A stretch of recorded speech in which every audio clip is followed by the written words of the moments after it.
TikTok, time to rock. Good evening, good morning, good afternoon to everyone who's watching from all over the world. It's your friendly neighborhood philosopher here, D. Wood. And with me now, I have a not-so-friendly philosopher, great rapper, Mike Jones. Mike Jones. Who?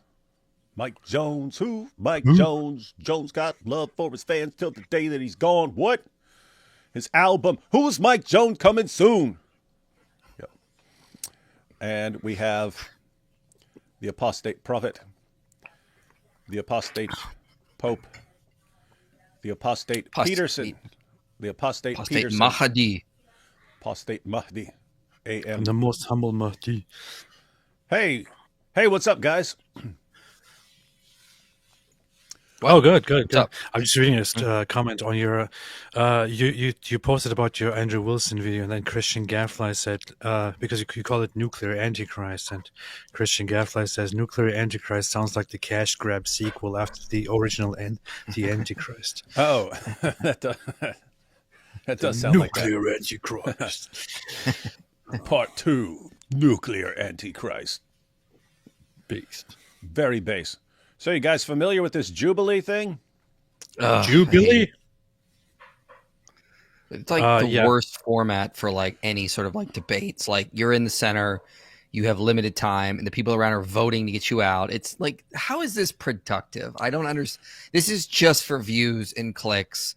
It's sensationalism. I mean, anyone who really is interested in these topics, you're not going to get a lot from these Jubilee episodes. There's too much pressure on the people on the outside of the circle to say something within a limited time. You have your own people voting against you. I have no idea what the point of this is other than views. Yeah, and I have to say, specifically with Jordan Peterson. Jordan Peterson, let's say, how would you say? Jordan Peterson has been thinking deeply about a lot of issues for a long time. So he's spent decades studying psychology and being a psychologist and teaching psychology and so on, thinking deeply. And then he applied all of this. He applied his psychological thinking to elements of religion and to the Bible and so on. Came away with some insights and so on. Wanted to share those insights with the world. Hasn't realized it kind of doesn't work in rapid fire argument settings. It's like with Dawkins. And here's what really sucks, man. Here's what really sucks. Jordan Peterson has really good intentions. It's like I'm seeing things on a non-superficial level, and lots of people are just thinking on a superficial level about whatever it is they're thinking about. I can get them. If I could just get them to think more deeply about these things, they'll start coming around and agreeing with me. So what I'll do is, this is when it really hit him. I'll get Richard Dawkins on there. Like Richard Dawkins, he's like 7,000 years old. So he's aggressive and stuff, but he's not young anymore, so he doesn't have that he's not in this rage stage anymore. I'll get Richard Dawkins on there, and I'll get him to see some things about symbols and this and that, and he'll come away with a deeper appreciation of religion. And then I thought it was it was kind of an interesting discussion, but what was interesting to me about the discussion with Dawkins was that it seemed like they were speaking two different languages. And yeah. What do you mean language? Yeah, they're not making any progress. So it's not like any Dawkins fans were watching that going, "Whoa, I hadn't thought of it that way. And me, I'm reacting going, "Okay, if you're trying to get people who think very superficially on these things to think much deeper, that's not something you just do in a quick discussion. You got to be talking to them over a period of months or years or something like that to kind of get them to see a different way. So anyway, apparently at some point he thought, hey, well, it didn't work with Dawkins, eh? Maybe I didn't have my maple syrup that day. So let me just get a bunch of young rage stage atheists and I'll bring them around to my insights. And it's like, no, this is going to be worse. This is going to be worse because the format is worse. Everything is. If you have some ideas that need to be carefully communicated and which would take quite a bit of time, both for you to communicate and even significantly longer for people to grasp and understand. A setting where everything is in these little, 1 to 2 minutes vote out sessions and so on like that, rapid fire vote out sessions, is like the opposite of the format you would want for getting your ideas across. In other words, this kind of thing is a format specifically for only superficial rapid fire points. You don't have time to make terribly deep points, let alone for people to understand them when they're like, if I don't jump all over this guy right now, then I'm getting voted out in 10 seconds. Pretty much. That's what, and is from what I'm told from having friends who've gone on there, they can see the flags start to go up, and the more the flags go up, they start to panic and they start to interrupt more to jump in because they want to stay in there as long as possible. Yeah.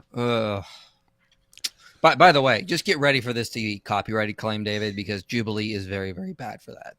They are so mad when anyone comments or does a review of anything they put out, and they fight copyright stuff to the bitter end.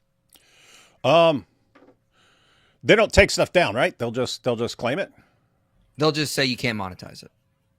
Oh, I'm fine. I'm fine with that because it is their stuff. It is petty because everything what we will do right now and what anyone else who's commenting on it is doing is fair use. So you're allowed to do that, right? But they still fight it because they're douchebags. Yeah, I'm not interested enough to fight it. So if they want to claim it, if they want to be petty, that's fine with me. On something they will. Oh yeah. Well then I'll go to war. Right. Where's my lawyer? Hey, where's my lawyer? Hey, Christian Gadfly. You ready to start handling all these things? I've told because Christian Gadfly's a lawyer. I've told Christian Gadfly he should just go into YouTube stuff and all the stuff that happens with us with YouTube and everything. He would have a long, long career. You hear me? You hear me, Christian Gadfly? I said it. Hey, actually, Christian Gadfly could just jump in here with us. What do you mean by career? Here. What do you mean by career, eh? Well, here's the bloody thing. Language is the precondition for thought, and definition are the scaffolding of that language. If you don't define your terms precisely, you don't even know what you're talking about. And worse, you don't even know what you're talking about. Rapid-fire discussions about definitions is what we are supposed to have. It's bloody necessary. You like that, IP? It's pretty accurate. I've told AP like 500 times that like from all our early live streams and his videos and so on, it would never once ever have crossed my mind that he would be good at doing impressions of anyone. And yet he crushes them. It's awesome. Oh boy. What do you mean by crush? Now wait, are you IP going through more of this tomorrow? There's some. I wanted to go through the last section. I think on is Christianity the foundation of morality. You said you wanted to do the science part, so we could do that. But there's the last section. Well, not the last section, but like the last segment of Jordan Peterson's deciding the topic. There's some stuff I wanted to address in there. So tomorrow we're going to go through that with people who've been on Jubilee, who've like had to go through the undeniable stress of all that. So that would be Than and Tim and John, all three were on with Alex O'Connor a couple months ago. How does Than not go by Thanos? Does he ever? You know what? Is that a nickname? That's a good question. Why doesn't he go by Thanos? His real name is like Athenias, but he doesn't go by that. He goes by Than, boring name. Instead of Athenias or Thanos or Than the man, he's just Than. I don't get it. You got to go by Thanos if your name is Than or any form there. Seriously. I mean, imagine if you're going to a debate and it's you versus Thanos, or you're doing you know what I mean? Thanos, yeah. Oh, hey, for some reason we have a bunch of someone's arguing about something. I guess I don't know, or something happened, or something's going on because there's a bunch of super chats here right at the beginning, which means people wanted to say something real quick. Huh? What are they fighting about? Stop I don't fighting know. people. It's ridiculous. I don't know. Let's see. No, I don't know if they're fighting about it, or there's something happened or something like that. But everyone just posted a bunch of super chats real quick. Let's see. Andrew Limpri. AP, the channel is Andrew Limprist. He's opening a jar of olives for his picture. He says, "Sorry, I'm late. I was busy benching 225, and I didn't hear the notification." Sorry, Andrew Limprist. What's your problem with Andrew Wilson, man? Yeah. Hey, in fact, I just want to say, I know everyone. It's funny because everyone's making fun of Andrew Wilson because he couldn't open a jar, and he's supposed to be like manly man and stuff. The people who are making fun of him are doing so because they've been looking for something to attack him for. I just want to point out, every man on this planet has had situations where some woman said, "Hey, can you open this jar for me?" And he opened it with ease, and then she thought he was cool. And every man on this planet has been in situations where, "Hey, can you open this jar for me?" And, "Well, sure I can, honey." Something wrong here. I think it's glued. Oh, my hands are sweaty. I can't do it. Anyway. Not AP. Not AP. His wife has never asked him to open a jar. She just opens all the jars.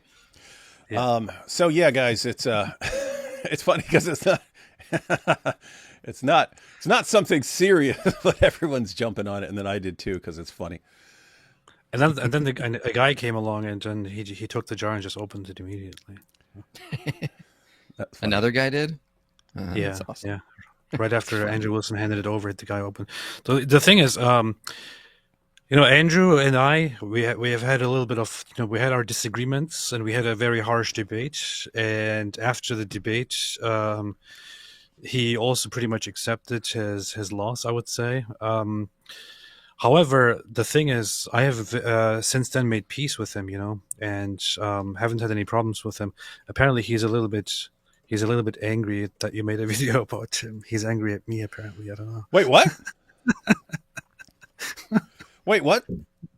He's annoyed at my video? I think he's a little bit angry about it, yeah.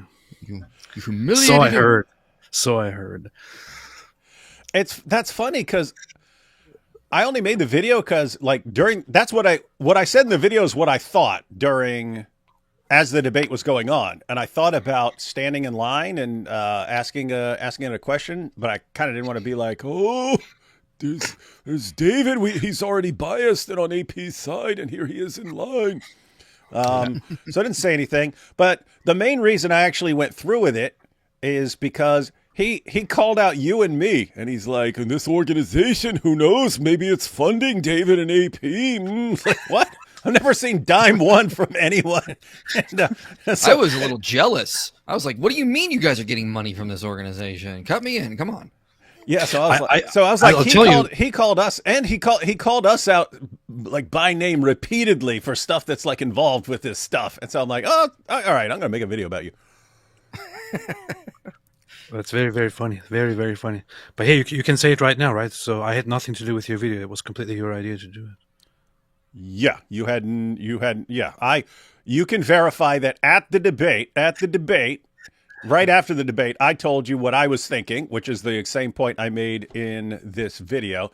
But yes, AP had nothing to do with this video. So, Andrew, no retaliation against AP. But watch, he was like, "Oh, AP was so mad that he was humiliated that he got his bodyguard David Wood to attack me." That's how these guys think. I told him very much. Even if this is going to be a problem or something, I'm not going to interact. I don't want to fight with anybody right now. So whatever. Yeah, they're all trying to distract you from your cat human duties. Yes. I'm trying to transform from a cat human into a lion, and they're not letting me. They're distracting me. See? What happens after cat human? Orthodox. What? After cat human, you're done with your cat human, then you become baptized. That's it. You don't. You become. You heard him. He becomes baptized. He'll be a bat. Yeah, that'd be cool. But it's not like this thing where I'm this thing and now I've graduated to this cool named thing, and then I've graduated to this cool named thing, and so on. And now, if it like actually like the eighth step is you become the Pope. Unfortunately not. Unfortunately not. It's I was expecting there would be kind of like 52 degrees or something. 33 initiations, but or 33 or whatever. But there is no such thing. It's just one phase of deciding to become learning and then becoming part of it, and then you're baptized, and then finally you're part of it. Mm-hmm. Yeah. But for some reason, these people have been attacking me non-stop since I decided to become a cat human, and they even do this whole thing where they attack me, and then I respond to them, and they're like, "Why are you talking? Why are you talking? You're supposed to focus on your catechism." Oh, that's funny stuff. Ribera says, Muhammad and Al-Zutz respected time. Yes, Muhammad was always on time. For the men of Al-Zut, he even showed up early to set up, draw the Diddy line in the sand. Hey, won't be able to watch long, but here. Thank you, Celeria. Here's some good news. I'm sure a couple of people might comment on this. Hey, Tommy Robinson was released. Indeed. Yes. Woohoo! In fact, if I hadn't already scheduled to do this topic, we would be discussing Tommy Robinson. But it's it's good. We'll definitely be covering Tommy's release and so on. Maybe try and get Tommy on, although I'm sure he's extremely busy and everyone probably wants him on right now. But he's putting out video clips and stuff. I have to say, I saw two clips. I saw one of him speaking and saying he's having some rally or something like that in September. That was, I don't know, a minute or two. And then the other was a few seconds of him at the barber shop after he got a shave and a haircut and so on. So those were all I saw. I have to say, he is looking significantly better than I thought he would. I'm someone who's been in solitary, and the fact that he's been in there so long, I expected him to be significantly more messed up. Now, once we hear him talk more, we'll find out if any damage has been done. But he's I expected him to look like he has PTSD after getting out of there. So anyway, that's cool. Mm-hmm. And here we have thoughts on Tommy Robinson getting out of jail. Cool. It's about time. It's really awesome that he came out and was instantly gung-ho. The first thing he does is they put a camera in his face and like, we're having a rally, a free speech rally in your face, Keir Starmer. You wanted war. You get a war like nothing you've ever seen before. It's basically that. So he came out. So apparently he's been... You got to have something that keeps you focused while you're in solitaire, or you'll just slowly lose your mind. But apparently he's just been, these guys want to fight. Wait until this door opens and they'll get a fight. Mm-hmm. And that kept him focused for all these months. Good. Why do channels like Jubilee never invite actual theologians or scholars like Wes Huff on to pop-level shows like this? Could it be that the whole thing is disingenuous? What do you think? Yes. You've seen more. It's about money. Who is the biggest name that we can get on? Not who can represent Christianity or the right or the left best. Who is going to get the most clicks? We can make the most short clips out of. I mean, this is just what they do. It's about chasing views, all that stuff. With Wes Huff, they would actually have a good combination of he's popular. He will get attention right now. Yeah, he doesn't want to do any of that right now, though. They may have asked him, but he doesn't want to do it right now. He's trying to get that dissertation finished. Well, just sit down and do it. Yo, Wes Huff, where you at? Trying, but people keep bothering him, and he's got other commitments. Makes sense. Yeah, I specifically made it a rule that I was not going to bother him, and it turns out he was trying to message me, but he was messaging me on Instagram, where there's an account that claims to be me that was not me and stuff. Did he finally get in touch with you on Twitter? I told him. No, not that I know of. But yeah, so I wasn't even trying to contact him because I'm like, oh, he said he's busy. I'm not gonna mess with him. Mm-hmm. Let's see. We all know David is savvy for how savvy David is for technology and social media. So it makes total sense he couldn't get a hold of you on Instagram. I don't understand why. Yeah, I don't think I've ever been on Instagram except when someone says, "Hey, download this video that we'll be discussing. It's on Instagram. Here's the link." That is the only time I've ever been on that site. I still don't even know what it is. I mean, I know it's a place where you can put videos or something, but I don't understand the difference between that and other things. Mm-hmm. So yeah, Wes Huff I think would be good. IP, you would be good. I do too. I'd love to do it, like be in the center, actually have a Christian in the middle. But if Jubilee wanted to do that, I'd be all down. But I'm pretty sure I would not get enough clicks because I only have like 500,000 followers. They want people that got more than that. I think someone like Frank Turek would do a good job just because he does the college campus things where it's open Q&A and he's always got atheists firing off at him and stuff like that. I think he'd be good. So Wes, yeah, but they're gonna get whoever is trending at the moment. IP, please notice me. AP, please notice me. Oh, hi, David. Hi, what up? Nice to notice you. You noticed? Who? Okay. Joshua says, that should have been you, IP, debating 20 atheists. Oh, yeah, I'd love to, yeah. Yeah, I wish I could. I mean, but again, Jubilee is going to go for the people who's going to get more clicks, and Jordan Peterson will always get more clicks than me. Jubilee. It probably should have been Trent Horn. I know Trent Horn, but I don't know if he'd be good at that format. What do you think? He's a good debater. He'd be great at it, yeah. Here's the thing. I think Andrew Wilson would be good in that sort of format where he gets to pick his contentions and so on. Hey, and he could be surrounded by 20 OnlyFans models. It'll be like his dream debate format. But we'll get like the dumbest of the dumb OnlyFans models, and he'd be like, "Oh, it's my dream debate." It's 20 OnlyFans versus Andrew Wilson. The line between Kermit the Frog voice and Jordan Peterson is thin, almost as thin as the line between general confirmation and complete denial. Absolutely. Let's see. They released Tommy Robinson, and he has a beard. Beware, Riker's beard will have nothing on Tommy's beard. He already shaved it, man.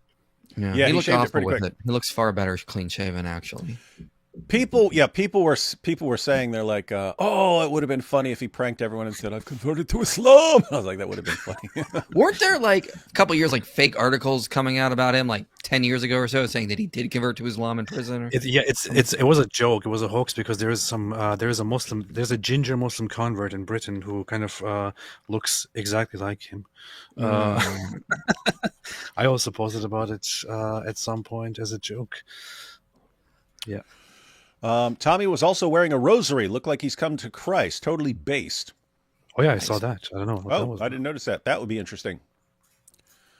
Because wasn't he already a Christian? I thought he was an atheist back in the day. Really? Yeah, that's what I thought. I'm not positive about that, but that's what I thought. Anyone know? I thought Tommy was an atheist or an agnostic because I remember people whenever he would bring up Islam, they'd go after Christianity. He'd be like, I don't believe in this stuff. What are you bringing that up for? I think someone will know more than I do. So anyway, yeah, let me know in the chat, guys, if that. I thought Tommy was an atheist for some reason, but I can't think of exactly what I'm thinking of. But that's the impression I got. James went to Peter shouting, "I am the true Mahdi." Peter replied, "I challenge you to Mubahala." And James sneezed, "You see, I'm the real Mahdi." Peter said, so Peter broke his neck to assert papacy, the incorruptible Injil. That's the real Injil. Wait, Tommy wasn't a Christian? He was an agnostic? So that's what people say. Huh. Is that what they said? I said, yeah, he was an atheist. Yeah, that's what I thought. I thought it was atheist or agnostic. I just remember him saying, why are you bringing up the Bible, man? I don't believe in this. Oh, interesting. Yeah, look, it looks like I'm checking, not finding anything. It seems like he was not a practicing Christian prior to this. So maybe he is now. Who knows? Yep. Multiple people saying atheist, agnostic, and then, of course, hardcore Scientologist. I'll let all of you judge which one is not true there. Cross. I don't know. Cross is greater than beard, you know. That is. He still should have pranked people and came out with his beard and said, Alhamdulillah, I bear witness. And then because there would have been a point to it, right? Been like, sitting in my cell, all I had was the Quran, and after reading it, I saw all the scientific miracles that proved that Islam is true. And then all the Muslims would have invited him on their podcast as like the new poster boy for Dawah. And then just wait until you get on the biggest one and be there and Psych. That'd have been funny.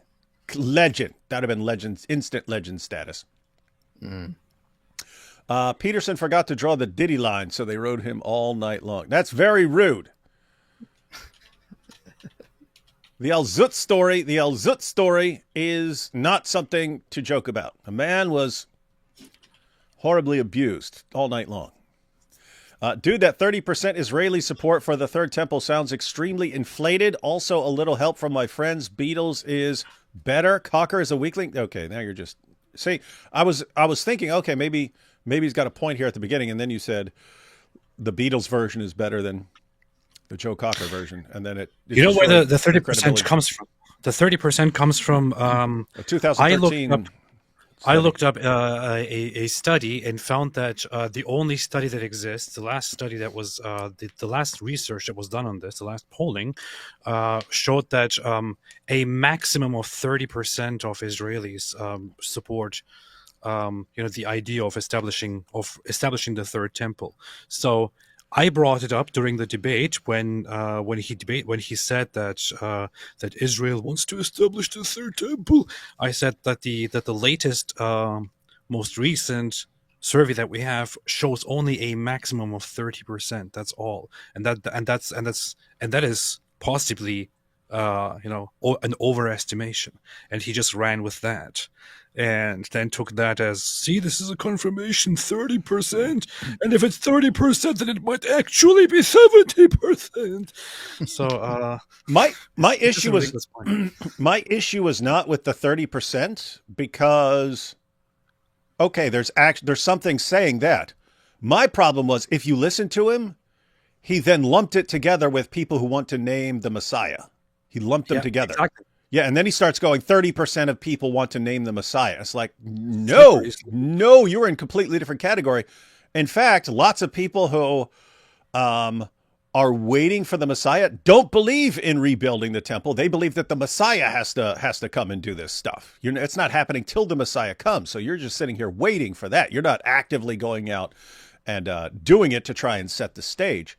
And then among the people who want to build the Third Temple, you've got people who are completely secular. They just don't like Muslims controlling they don't like Muslims controlling the place, and that Jews aren't allowed to have a temple there and stuff. So you have people who have no religious interest in this, and then you have people who want the temple just as a place to worship, but they're not thinking, oh yeah, that we need this for the Messiah. And so you have all sorts of different perspectives. So when you say, nope, every person who wants a temple built is also about to name a Messiah, and if they get this built, then they're going to name the Messiah, and that's going to be the Antichrist, and so on. It's like, dude, this is you brag about like your airtight logic and so on, and this is just extremely, extremely sloppy. And if you don't believe me, jump on here.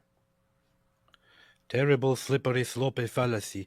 The thing is also, they kept coming after me over this whole thing. So he pushed it and pushed it and pushed it, and I kept waving it away and calling it dumb that he suggested 30% of the Israelis want to bring about the Antichrist, or that Israel wants to do that, that this is Israel's ultimate plan.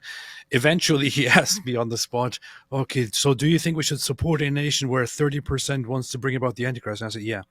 So, powerful. And I actually deliberately said yes, because I thought, okay, whatever, you want to hear it here, yeah. Because I knew they were going to clip that. I knew they were going to talk about that, so I did it. I said it.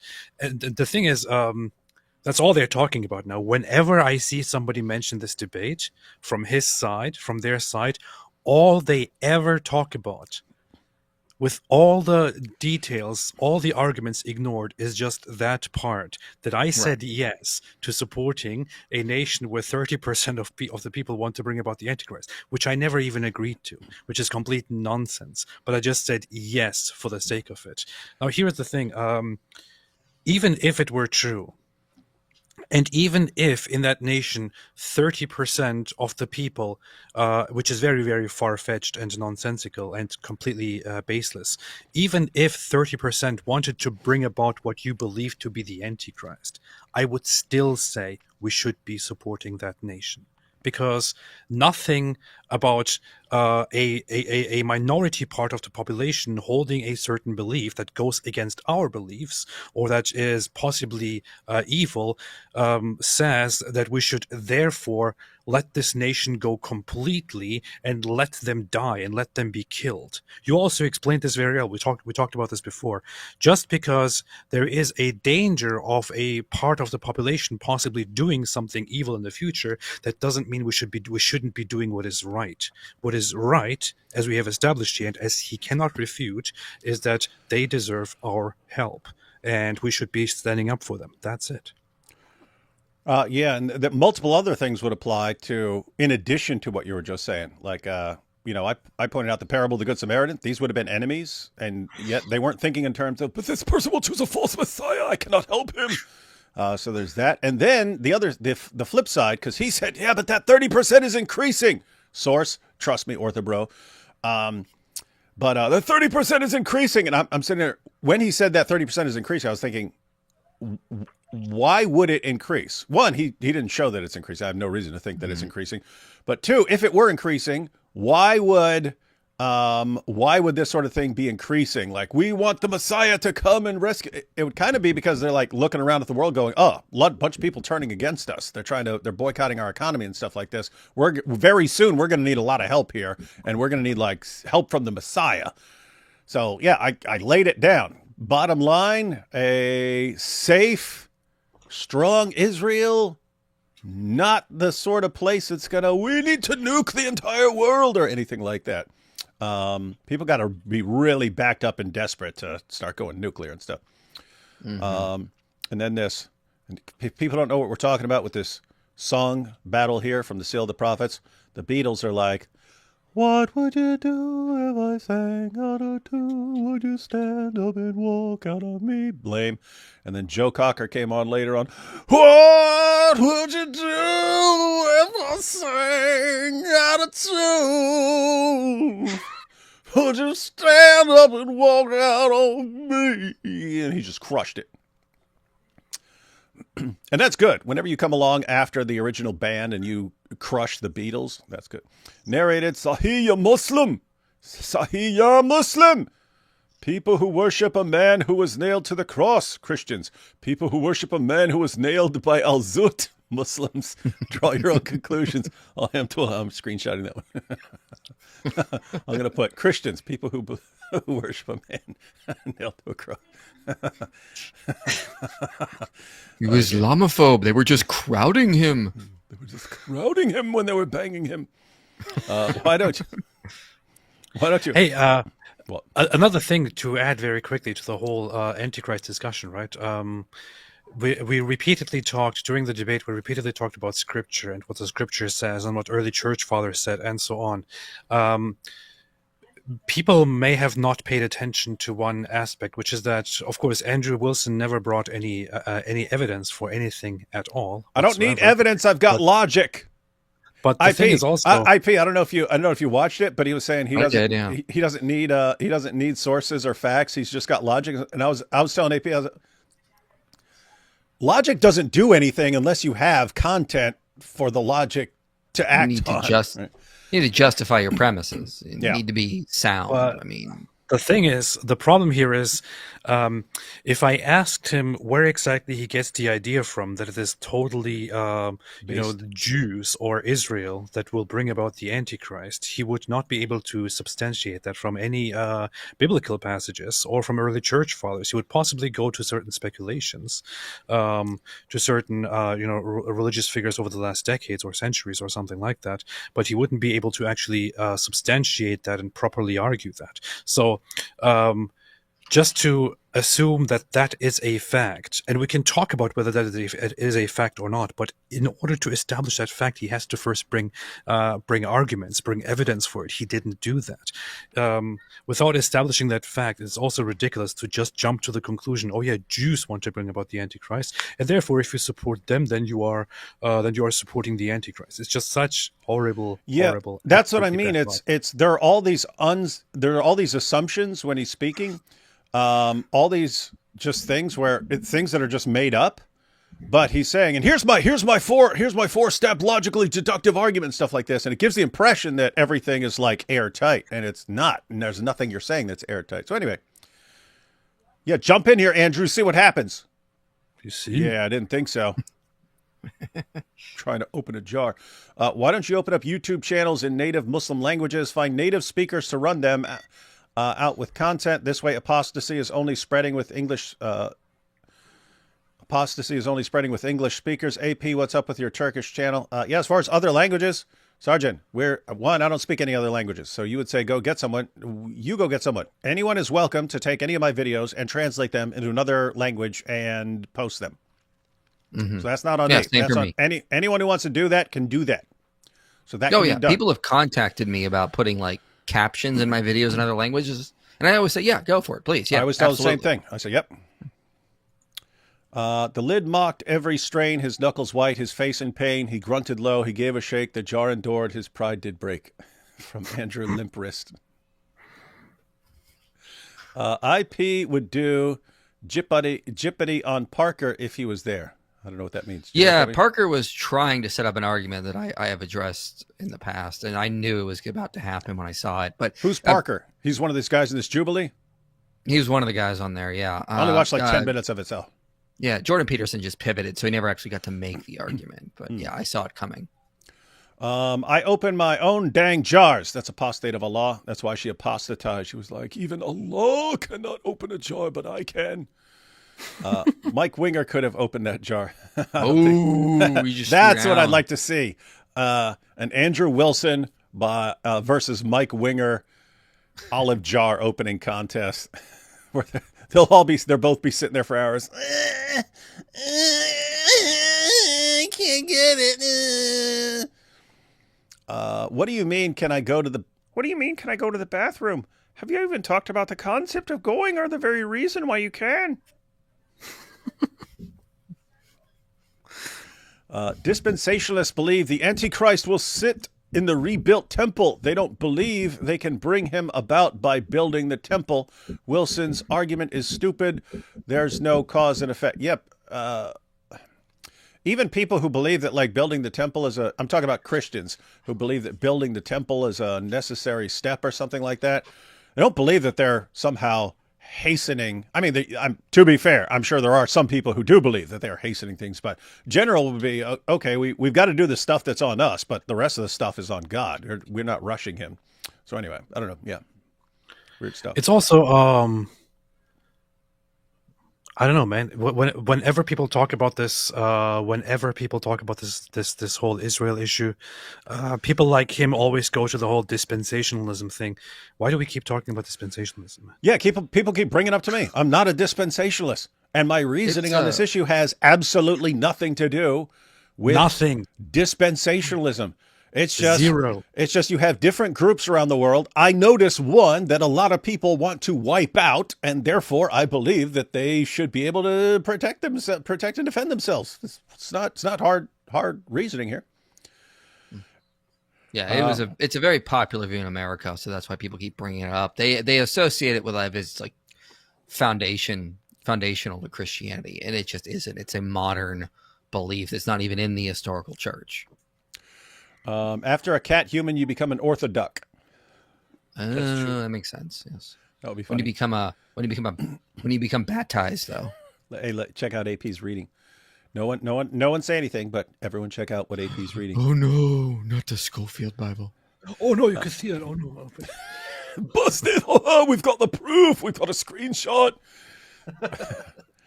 3 handsome nerds swoon. Thanks for all you do. That's good. We good.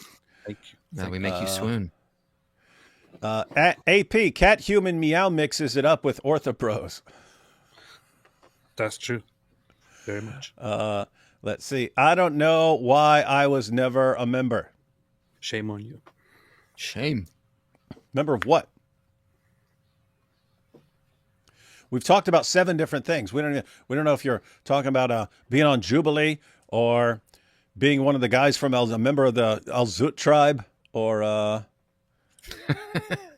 something with the Orthobros, or he's clearly complaining he's not a member of the Al Zut.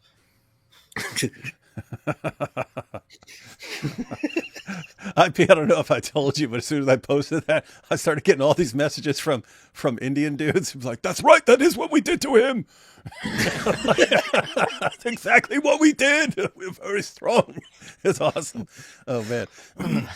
For some reason, YouTube recommended me a Hassan Piker about Peterson getting destroyed or something. How dare YouTube think I could ever be controlled by a vitamin D deficient troglodyte?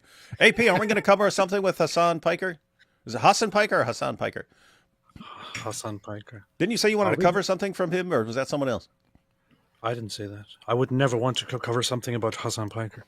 Oh, good. No. He's also being charged with assault. Never ends. Oh, Tommy? Huh. Why? Yeah. How about 20 Theists versus Danny the Atheist kid? That's the kid who annoyed the crap out of Peterson, right? Yeah. That's funny. I haven't watched it yet, but I saw the kid in the clips that people were circulating, so I grabbed that clip. So we're going to check that out. Don't be a smartass. That's what he said. I just remember because I took a picture of him for the picture of Jordan from the screenshot, but he looked really mad. He was like, classic Jordan Peterson. Hey, AP, I noticed you have a picture of Maximilian Maria Kolbe on your bookshelf, and as a Polish man myself, it makes me really happy you know of him. Hello, David and IP.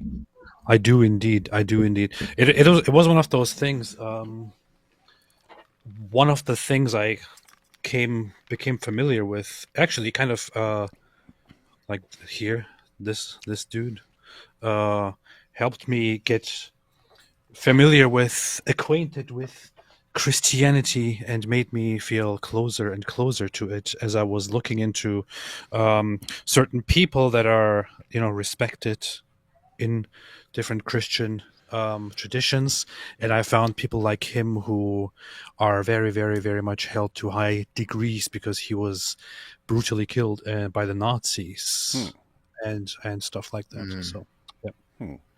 AP is only interested in people who had something to do with the Germans. Yes. Alexander Schmorell, all those guys. Yes. He likes Saint Martin because he heard it in a German song. That's correct. Hey, look at this. Hey, look. Jubilee Muhammad versus 20 Atheists. I've seen Muhammad Hijab's fans all recommending that to Jubilee, going, "You got to get Muhammad Hijab on. Get Muhammad Hijab. He's so strong." And I'm thinking, you can't do it, man. Not after the story of Al-Zut has been popularized. It would be endless jokes, man. You would not live it down, and Hijab wouldn't do well because I mean, everyone's thumbnail would be Muhammad Hijab and then him surrounded by all the atheists, and everyone's going to be Al-Zut. You know it. Man. You know it. He knows it. He wouldn't even do it just to avoid that because that would be endless. You should do a boom boom room. Muhammad surrounded by 20 atheists, and then just one comes up, blows him up. Another one comes up, blows him up. And no, we'll have Muhammad meets Muhammad versus Muhammad meets 20 Hindus, but it's the Al-Zut tribe. It's the joke. These are fun times, man. These are fun times. And what's funny is there's so much else that I was like, AP, true or false? I've been warning them. True. I've been warning them, saying, guys, if you keep lying about Isaac and Rebecca, if you keep lying about the age of Mary, I'm not going to tell people to lie in response. But there are all these things I can bring up where it sounds really messed up, and I can show how messed up it sounds, and what. I'm not going to tell people to lie, but what I can do is not give you the benefit of the doubt. You have all these weird, like Muhammad being covered in semen, right? Like even if you give him benefit of the doubt, it's like, okay, well, he used his garment as a semen rag before he headed to the mosque. Nasty. It's already nasty. If you're giving it the best, most charitable interpretation. Guess what? You don't have to give it the charitable interpretation. You could say that's D.Hell Colby's skeet all over him. You could say, and then you don't even have to say it's a human. You could say it's a goat. You could say anything, right? No. This is an undesigned coincidence in the Muslim sources, because now we can chronologically place the meeting with the Al-Zut followed by the day that Aisha saw him doing that. So, I mean, it just makes sense. I mean, it all correlates now. Oh, hey, we got a special guest. We got a special guest, everyone. We got Lily J. Hello, everyone. You're a lot prettier in person. Address the haters. You're a lot prettier in person. Oh, thank you. Mm-hmm. What do you guys think? JJP. Oh, hey, look at this. Tusi said he became a full Christian in prison. Yeah, hey, listen. So he said that, and then Tesbot says, Tusi said, so two people said it. Two people said it right here, back to back. Tusi said, Tommy has become a Christian since being in prison. Guys, that would actually make sense. The last time he was in prison, he came out and he looked messed up. He looked like he had PTSD. And here they had him in longer. And so I took it as obvious that he was going to come out even more messed up. And he didn't look messed up at all this time. And so it would be amazing, absolutely amazing, if the reason he was able to hold it together psychologically in solitary was that he became a Christian and was just in there reading the Bible. I saw a little cross necklace. So I was like, I did too, yeah. That would be crazy awesome, but we got to hear some more. Why would a person even be actively against or trying to prevent the Antichrist if he believes in revelation? Who is he or anyone to try to forbid the will of God? Well, to be fair to what's his face, Andrew, he doesn't think you're necessarily talking about the Antichrist. He thinks you could be talking about an Antichrist, and you can't oppose, just people who have the spirit of Antichrist or something like that, or at least not want to help them. Guys, please react to Kyle Kulinski's deranged new video about Rogan's conversion to fundamentalist Christianity and Wes Huff trying to force to believe Jesus is God, making Wes a snake oil salesman. I'm not familiar with any Kyle of that. Kulinski? Yeah, I don't know. Oh, is that guy who does secular talk? Secular talk, yeah. Oh, that guy. Well, if you want to do a show, get a better name. Kulinski. Completely interesting guy. Please remember, guys, when you make judgments on the UK based on the disgusting decisions the PM made, know that the majority of the population agree with you. We're based. Yeah, that's why you keep voting these guys into power, because you're so based. Yeah. Bridge over troubled waters, Disturbed, way better than original Simon and Garfunkel, the hippies. They did Bridge Over Troubled Water too. I know they did Sound of Silence and crushed it. I don't know. There's no way you're doing Bridge Over Troubled Waters better than the original, because the vast majority of bands cannot sing like that. So I'd have to hear that. Love y'all's comment. IP, are you still working on PhD? Maybe I'm mistaken. I thought you were. I thought you were working on a master's, and that you got. So I got my master's like 3 years ago now. So I got it in like 2022. So yeah. I would like to do a PhD. I don't have the time or the money right now to invest in that. However, if you had limitless funds, would you be able to work on a PhD and crush it on YouTube simultaneously?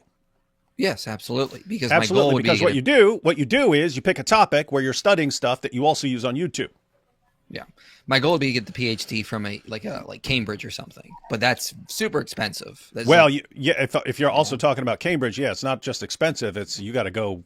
Unless you want to leave your family behind. No, you don't have to. No, you can do it online, and when you do the PhD, you just have to do the dissertation. You don't have to take classes. So, I talked to somebody about it. Problem is, I just don't have the money or the time right now. Dude, quit being a dork. I know that's impossible, but. You should go ahead and apply. If you apply and you get accepted to Cambridge or something like that, dude, we'll help you crowdfund the cost. We'll help you. We'll all help you. Everyone will be thrilled to have Inspiring Philosophy getting his PhD at Cambridge University. Everyone will chip in. Okay. Yeah, I will start looking into that this summer, see what I can do. I'm potentially could start in a year, I'd say, based on what I have. So it's just find the application, put in the application. If you say you get accepted, we will start a campaign right then. Cool. Love y'all's comment. IP, are you still working on PhD? Oh no, what is this? Love your story. D1 and AP as well. Would love it if you had Bob at Speaker's Corner. I've been on with Bob before, but I've actually been in contact with Bob to.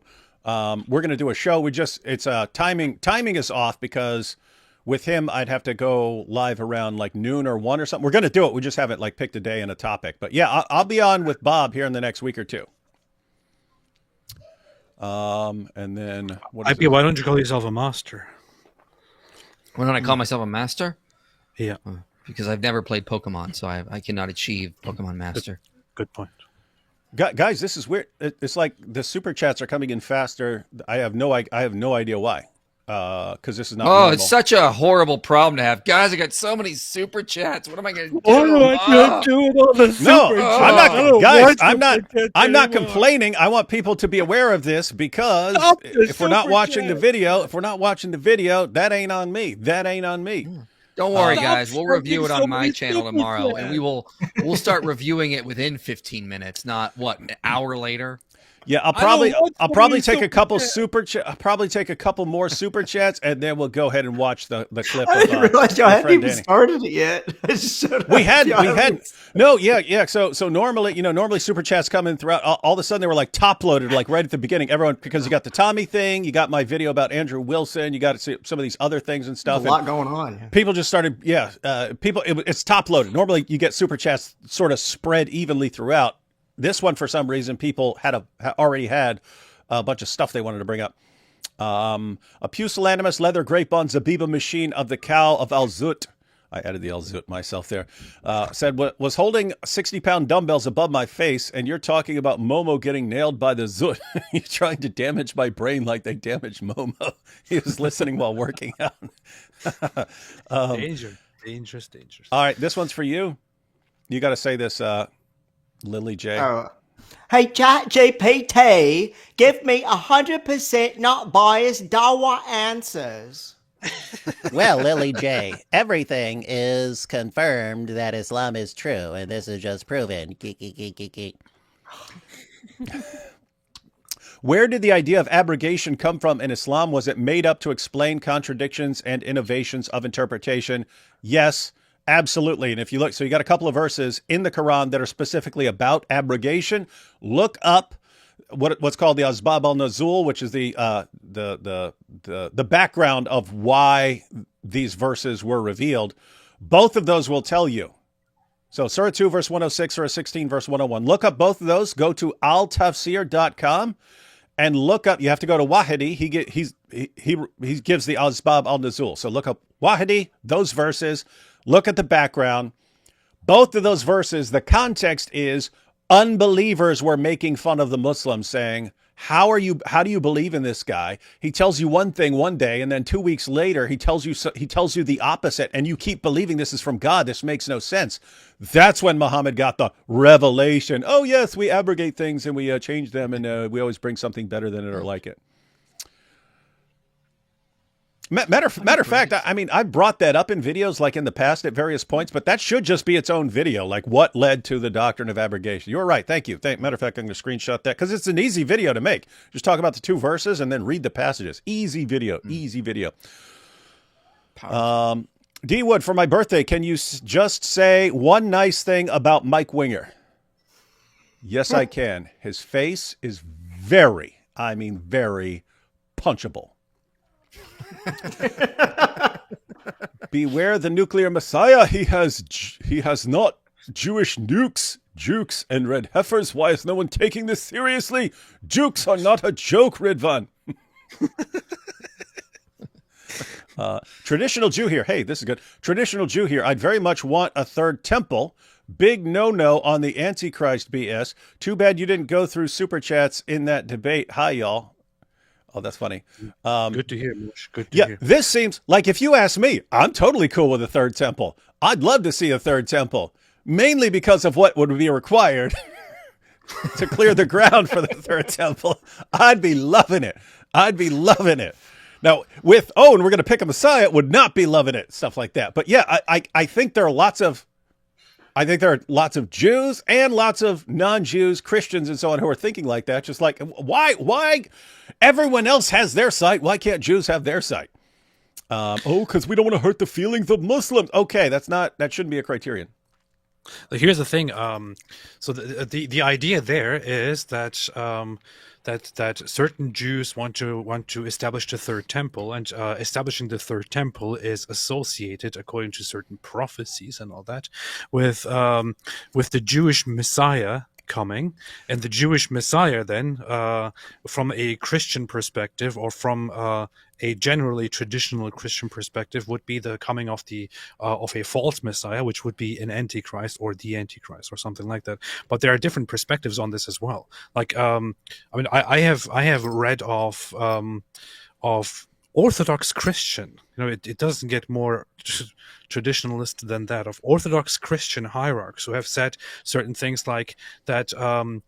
The Jewish Messiah, when the Jews expected the Messiah, and the Messiah of the Jews comes, it could very well be that the Jewish Messiah that comes could turn out to be the second coming of Jesus himself, who then will reconcile everyone, and which will then bring about what everybody is waiting for, and it will be nothing but good. For example, like, this is also an interpretation that is held among some Orthodox Christians. So the whole idea that Andrew Wilson was presenting there, which is that Jews expect Messiah, Antichrist come very bad, not Christian, is just it's terrible. Yeah, that's an interpretation. And matter of fact, so yeah, you have a lot of the stuff is who is it? Maimonides and Rambam and so on, and they said a lot of stuff about this. But here's something I've heard. Jews who want the temple rebuilt believe that it will be done so by God, not us, when it's merited. We don't think about Antichrist, Dajjal, or eschatology nearly as much as Christians or Muslims. We really just don't want to be exterminated. That's it. And that's because we covered the basically the Temple Institute when we were talking about the red heifer situation. And that's what we found. The Jews who were responding to this stuff were saying, well, it has to be the Messiah doing this stuff. This is not stuff we do. It's the Messiah who has to be doing this stuff. So that's like, oh, you have different perspectives in there. But again, Andrew Wilson will take something like, oh, this is what this group is saying, therefore all of this is all the same. And it's not. It is very sloppy. But what do you expect from a guy who can't open an olive jar? Who is this super nerd David and AP have on? Yeah, who is this? It's Lily J. That's Lily the super J. nerd. Lily J. Yeah. Oh, hey, here you go. Jubilee episode 1 Muhammad versus 20 Al Zut. Don't be funny. Yeah, is that something that one of these AI could make? I know you can't say Muhammad, but you put one Arab in the center of. If it'd be good if you could do it actually like set up like the Jubilee room, but have like Muhammad and he's surrounded by all these guys. Someone work on it and send it to me. I will popularize it. You just make it. I'll make it popular. I wanting to have conversations in Dearborn, Michigan with Muslims, a la Charlie Kirk. Any advice? If you're a Christian, you can actually go. There are ministries like Ministry to Muslims that actually go to Dearborn and stuff, but you could actually set up a table just like that, and you'd have a bunch of Christians around you. So contact Ministry to, if you're a Christian, contact Ministry to Muslims, and you can roll with them. So Momo and the Al Zut walk into a bar. The bartender's like, this bar is not big enough for all these men of Al Zut. Dear IP, why am I getting so much anti-Semitism from the rad trad Catholics online and Discord? Real knowledgeable folks too, undergrads, etc. It's odd. Yeah, I found it incredibly odd too, this rise of anti-Semitism. It tends to be coming from a lot of the least churched individuals. Like, they'll claim it, but that maybe they're outliers, but the majority of the people that engage in that, they're going to be far more likely to be the least churched. So people that they're claiming this identity, and they're not really big into their Catholic heritage. And so you got to be careful of that. So they could be rage baiters. They could be trolls. Just it's people jumping on this bandwagon you're getting from some of the protest Palestinian people that are like, what is that? Like Jake Shields, for example, or Nick Fuentes, like these nut jobs. So I'd be very skeptical if they represent the real average Catholics in the pew every week. It's probably not. And here's this weird issue that's related. It's you have all these guys spending every waking moment whining about Jews, and it's every time I go on X for 2 seconds. It's Jews, Jews, Jews. And it's to where I can't say anything about Islam anymore without people instantly, but what about Jews? And it's like Christians. Oh, I'll be like, yeah, I'll be like, hey, here's my case, blah, blah, blah. Oh, what about the Talmud? It's like instant. And then, so I'll see that like this is spreading rapidly. And I'll be like, oh, okay, well, I'm going to go ahead and make another video about some point that has, and then, why are you licking the balls of Israel? Why are you so obsessed with defending Israel? It's like, you're the guys who won't shut up. If you shut up, I wouldn't even be thinking about it. Here's my answer to that. It's like, why, like every time I bring up child marriage, why don't you bring up child marriage in the Talmud? Well, gee, I don't know. Maybe because Jews aren't running around making arguments for child marriage or advocating for it or challenging me to debates to defend child marriage in front of a live audience, which actually happened with the Muslims. Maybe that's why. Maybe Jews aren't actually advocating for child marriage today like Muslims are left and right. So maybe that's why. Maybe if you guys were not so obsessed with the Jews, you'd wake up and realize the actual situation on the ground. In fact, to make it very, very clear, no matter what these people think the Talmud actually says, the traditional Orthodox Jewish perspective on age of marriage is very, very well established. It is found in the Shulchan Aruch, which is a Jewish book of law, which is pretty much valid across the board for Orthodox Jews. And what they say is that child marriage is forbidden. And it has very well been established that that no minor can be betrothed or married or anything like that, and that a girl has to, and that a boy and a girl have to reach an age where they can clearly think and can make long-term decisions in order to get to have a marriage. So this is the traditional Jewish perspective. On the other hand, we have the traditional Muslim perspective. We all know what the traditional Muslim perspective is. Bang children. And Jews don't have like a prophet with a sunnah who married a 9-year-old, and they're all supposed to follow and do what he does. But Isaac married Rebecca when she was 3, and he's a prophet. Oh, you didn't think of that, did you? Good point, Menge. Yeah. So here's the issue. It's like all these guys are like, all they talk about is Jews all day, and then all they do is try to turn every topic into something about Jews. And then you eventually want to respond to something that someone says, and it's about Israel or something like this. And then they're, oh, why are you talking about Jews? Why are you so obsessed? But they use that as a form of like manipulation. We'll harass you if you talk about something. We say you're and you don't agree with us. But it's like, guys, we've been dealing with jihadis for years. You think a bunch of freaking groypers are going to make us be quiet with these intro level manipulation tactics where you just go, what are you licking Israel's balls? And that's supposed to make us go, oh no, we won't talk about that. We've had guys threatening to murder our entire families for years now. You go, oh, but we're groypers. I have been reading so many studies and books on the damaging effects of Islam. I'm finding some juicy stuff you guys have never heard of on how bad Islam is for society. What is it as juicy as Muhammad on the night of Al-Zut? Oh, it's just as juicy. What are each of you guys' favorite books in the Bible? Ooh, I still like Genesis. Genesis has always been my favorite. It's super based. It's super based, and has grown on me over the years. But yeah, it changes. It changes from time to time. Definitely like the Gospels. Love the Book of Acts. Some of Paul's letters. AP's just like, no, Ecclesiastes. It's the only one that matters. I used to care a lot about Ecclesiastes because I read it a lot and I thought it was very, very based. Nowadays, it's more the Gospel of John. I like the Injil and the Torah. My favorite book was the Book of the Council of Nicaea, but sadly they removed it. They removed it. Yeah. I hate when they did that. I was so mad. John for me also. I know that's a boring answer, but I love it. I love it so much, especially. So I'm not some super genius with Greek, but I read it in the interlinear, and there's so much fun, like wordplay and stuff going on. But it's also easier to understand than the other books in Greek. Nerd. Just to be fair, only around 15% of all the female guests on the whatever podcast have been involved in sex work. I don't care. Don't know why you're so Man, obsessed. I was really wondering about that. Thank you. Yeah. I don't know. So, I don't know. here- I don't know why here's you the did. thing, I man. don't know one. I don't know why you're so interested in bringing up sex work on here. But two, you kind of just admitted that you went around you investigate all these girls and their OnlyFans pages. Oh, I'm just doing research, everyone. I'm researching which of these girls are OnlyFans, and I have to go verify. Oh yes, she is here on OnlyFans. here's the thing. Here, let me give you some money.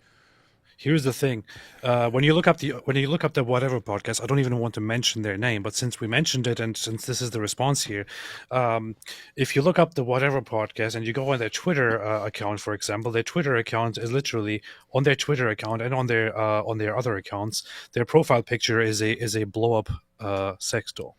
On their thumbnails, That's Muhammad. on That's a picture of Muhammad. On their thumbnails, if you go on their YouTube page and you look at their Hold on. thumbnails, Hang on. I know you're making a point, AP, but this is something that just popped into my head, and 5 minutes from now, I'm not going to remember it ever again. So it has to be said. It needs to be on record so other people can remind me of it. I don't know what it takes to make a blow-up doll, but we need a Muhammad blow-up doll that we send to the modern descendants of the men of Al-Zut. That needs to be a thing. This will be a bestseller. We can fill it with helium and put it on a donkey and let it fly in. very bad idea. This will be a #1 bestseller for the Al-Zut people in, I think they're called Jat now, but in India and Pakistan. They will love it. They will love it. They will love it. So guys, we get it done. We need a Prophet Muhammad blow-up doll for these purposes. And Muslims just keep lying about the Bible, because this is the stuff that pops into my head. Anyway, all right, sorry about that. Very, very bad idea. Then you go on their YouTube channel page, on their view page. You look at their live streams every single time when they are live, even when they have people like Jay Dyer and people on who discuss stuff like I don't know, Christianity and traditional morals and all that. Their thumbnails are I don't want to describe them, and I also don't ask you to go and look at them, but everybody knows what their thumbnails look like. They certainly don't look like anything good. And then you look at their shows. If it's not consisting of a one-on-one debate, the show is generally one woman looking like a complete dummy and a doll in the background making stupid faces with her breasts out or halfway out. And There's then nothing wrong with that. the other good point. And the other sitting there also with their breasts half out. So I'm sorry. And half the show is about, oh, what is your body count? And what kind of people do you like to have sex with? Are you freaking serious, man? That's that is not the kind all of that's show. on there, AP. That's not all that's on there. Sometimes they open jars of olives. Or they try anyway. You can't go on a show like that and then expect to be taken seriously, I'm sorry. David, would you go on Jubilee versus 20 Atheist if invited? Yes, I would. I just don't think I'd be the best one for it. There would be people. You should do 20 Muslims. 20 Muslims, yes, especially because you get to pick the topics, right? If it's like Islamic dilemma and whether Muhammad got banged in his butt by the men of Al-Zut, I'd do stuff like that in a heartbeat. Set it up. Can I ask what caused Sam Shamoon to convert to Catholicism? I like his streams, but his view on Protestant seems dramatic considering his upbringing. You can go ask him. He does live call-in shows. I would love to see 20 pro-Palestine college kids versus that former Hamas guy. It would be totally unfair for the college kids. Yes. You're not even fit to be in college. How can you tell me? Killed by Nazis, AP, dope. What is this? Yes.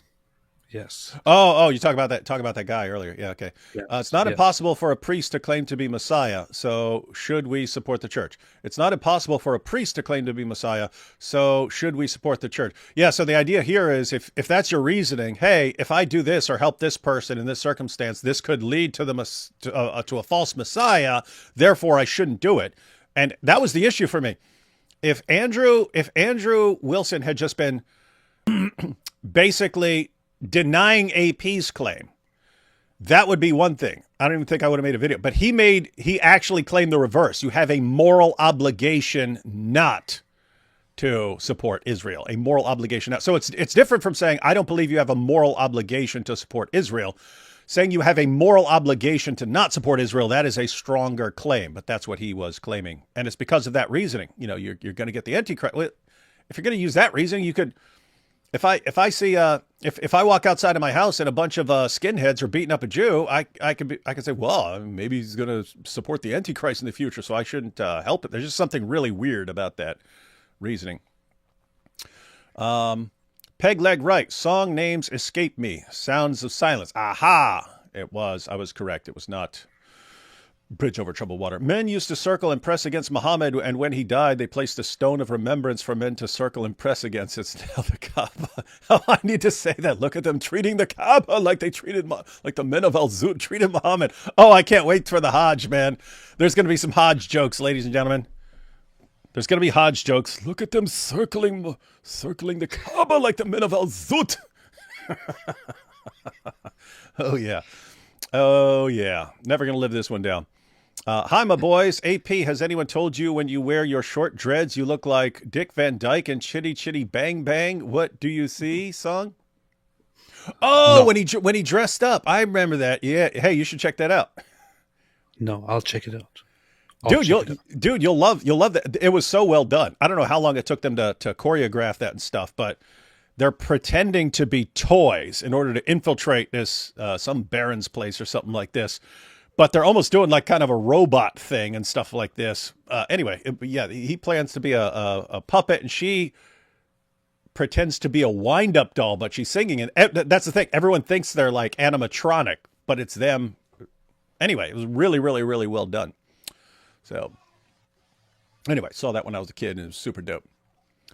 But yeah, that does have the same hair. We al-zutted Muhammad so hard he started wearing a dress. Oh, that's what happens when you tie those things together, because he's got all the passages about Muhammad wearing women's clothes. Check me out, clean comic books like Jesus cleans us, amen, Jesus Christ is Lord. You make clean comic books? Why do people cling to fire and brimstone despite how immoral it is? IP, would you consider doing a debate against the etc. crowd as and C? I don't know what this is. As in CI? Doing a debate against the eternal conscious torment crowd as a conditional immortalis. So, no, I don't really care to debate that topic. Again, I want to focus more on external issues rather than internal. So yeah, no desire to just fight among Christians. I want to try to bring people together so that we can deal with atheism and Islam more than anything else. Tusi's video from 5 hours ago, timestamp 110. I'm going to screenshot that. That is where apparently he talked about Tommy converting to Christianity. I will check that out. Probably make a quick little video. Hey, fellas, hope you are very well. David, are you familiar at all with Bernard Longerin and his book Insight? No. For some reason, I recall the name, but I don't know why. Lonergan. Gadfly, you would be a passable trans hubba hubba. That's a good compliment. That's so sweet of you. David Wood, when will you follow the Sunnah and cover your clothes in semen? Oh, hi, IP and AP. That's what we need to be asking our matter of fact, that was funny when who did the next Zakir Naik do that? Was it to the Muslim cowboy or someone? So the Muslim cowboy said, there's nothing Muhammad did that I wouldn't also do. And I think it was him who said, so you'd walk around covered in semen? Oh boy, classic. How would Al-Zut feel if multiple Muhammads from Song of Songs 5:16 surrounded them? Yeah, they wouldn't like that very much. Nope. D Wood is right. We would all help IP fund his PhD. You heard it here, folks, and you're getting confirmation. So we got some comments on this. David, always with the galaxy brain ideas, we would absolutely pitch into a Cambridge PhD. Of course. I mean, it's like obvious. And here you're like, I don't know how I would ever fund this. It's a lot. It's going to be like 20,000 a year. I mean, we're talking like over 100,000. If you said 100,000 a year, we could get that covered. That's how important it would be. That's how important it would be, and how much we respect your brain power. Meant content, not comment. Love it when you want to. Speakers in your armor. Oh, when I went speakers in my speakers corner, my powerful Quran shirt. Jesus is the only way. That's true. Typical David complaining about more money. That's what I do. Yeah. It is a weird situation because people are sending you super chats, but you also have a topic. The Adam Bull Show said, IP, what would your PhD be in and why Cambridge? I think it's obvious why Cambridge, but... Cambridge is very prestigious. A PhD would be in philosophy. I'd either focus on problem of evil or solving the logical problem of the Trinity. I'd lean more towards Trinity right now because I think I got a pretty interesting model to address that. So either one of those two. That's where I would definitely lean towards. Because, I already have the master's in philosophy. I just get the PhD in philosophy. If there's a possibility, I would do New Testament studies because I'd want to focus on the oral traditions in the Gospels. But I need to learn Greek before I do that. So there's a lot of stuff I need before I get there. Hey, I've actually heard that Moody's program, if you're just for doing it on your own, is awesome for learning Greek. So anyway, yeah. But that's something you could do on your own on the side, and like as preparation and stuff. Yep. Make IP more nerdy. I'd buy that for $1. Hey, that's from RoboCop. I'd buy that for $1. They had a whole show. Ooh, this is Dawa Troll. Ooh, that Lily J. Can she be my muta wife? Yeah, don't show yourself to Muhammad Hijab dressed like that. Noted. Yeah, I'll be in a McDonald's the next thing you know, then a hotel. I do buy your Allah. JP in another universe. So AP, you're basically saying the Israelites are like, no, don't build another temple. Jesus will come back. Yes. So the Council of Inspiring Mahdi, Cathuman Mahdi, Lily J. Izya, and Dawood Mahdi. This council needs a book inscribed by Ezra, the successor of Mahdi's. I agree. You guys need to chastise me. I have been so busy lately. I've missed the last 10 AP and Dizzle live streams. My schedule is just al-zooting me. Shame on you. Shame on you. Shame on you. I love that that's becoming a term for all kinds of things. An AI pic of Mo sitting on a couch, crisscross, with a bunch of al-zoot standing behind him. It ends with his robe stain. I mean, I did a modified thing. I made the picture that was a famous meme. It was going around on Twitter, so I just modified it for that. That's doing well. Here's the thing. So that video I made about Muhammad and al-Zut, it's got over 600,000 views. It's going to get to 1 million. Once it gets to 1 million, I'm going to launch the next sensitive topic. I'm not sure whether it's going to be Muhammad cross-dressing, I've covered that before, or his grave rendezvous with his dead aunt. Extra creepy. Mike, I found a couple of your records at a yard sale recently. Banging bars, bruh. Oh, you're welcome. Mike Thanks, Jones. ex-fireman with a 70s porn stash. Look at all these bookshelves. Who has the best? Me. What? Look at this. I think we should be careful not to enable a false religion, Judaism, to counter another false religion, Islam, while defending innocent people. I don't know what you're talking about. I'm thinking in terms of... Yeah, I'm thinking in terms of people. I'm not enabling anyone's religion. I'm about protecting people from being jihaded.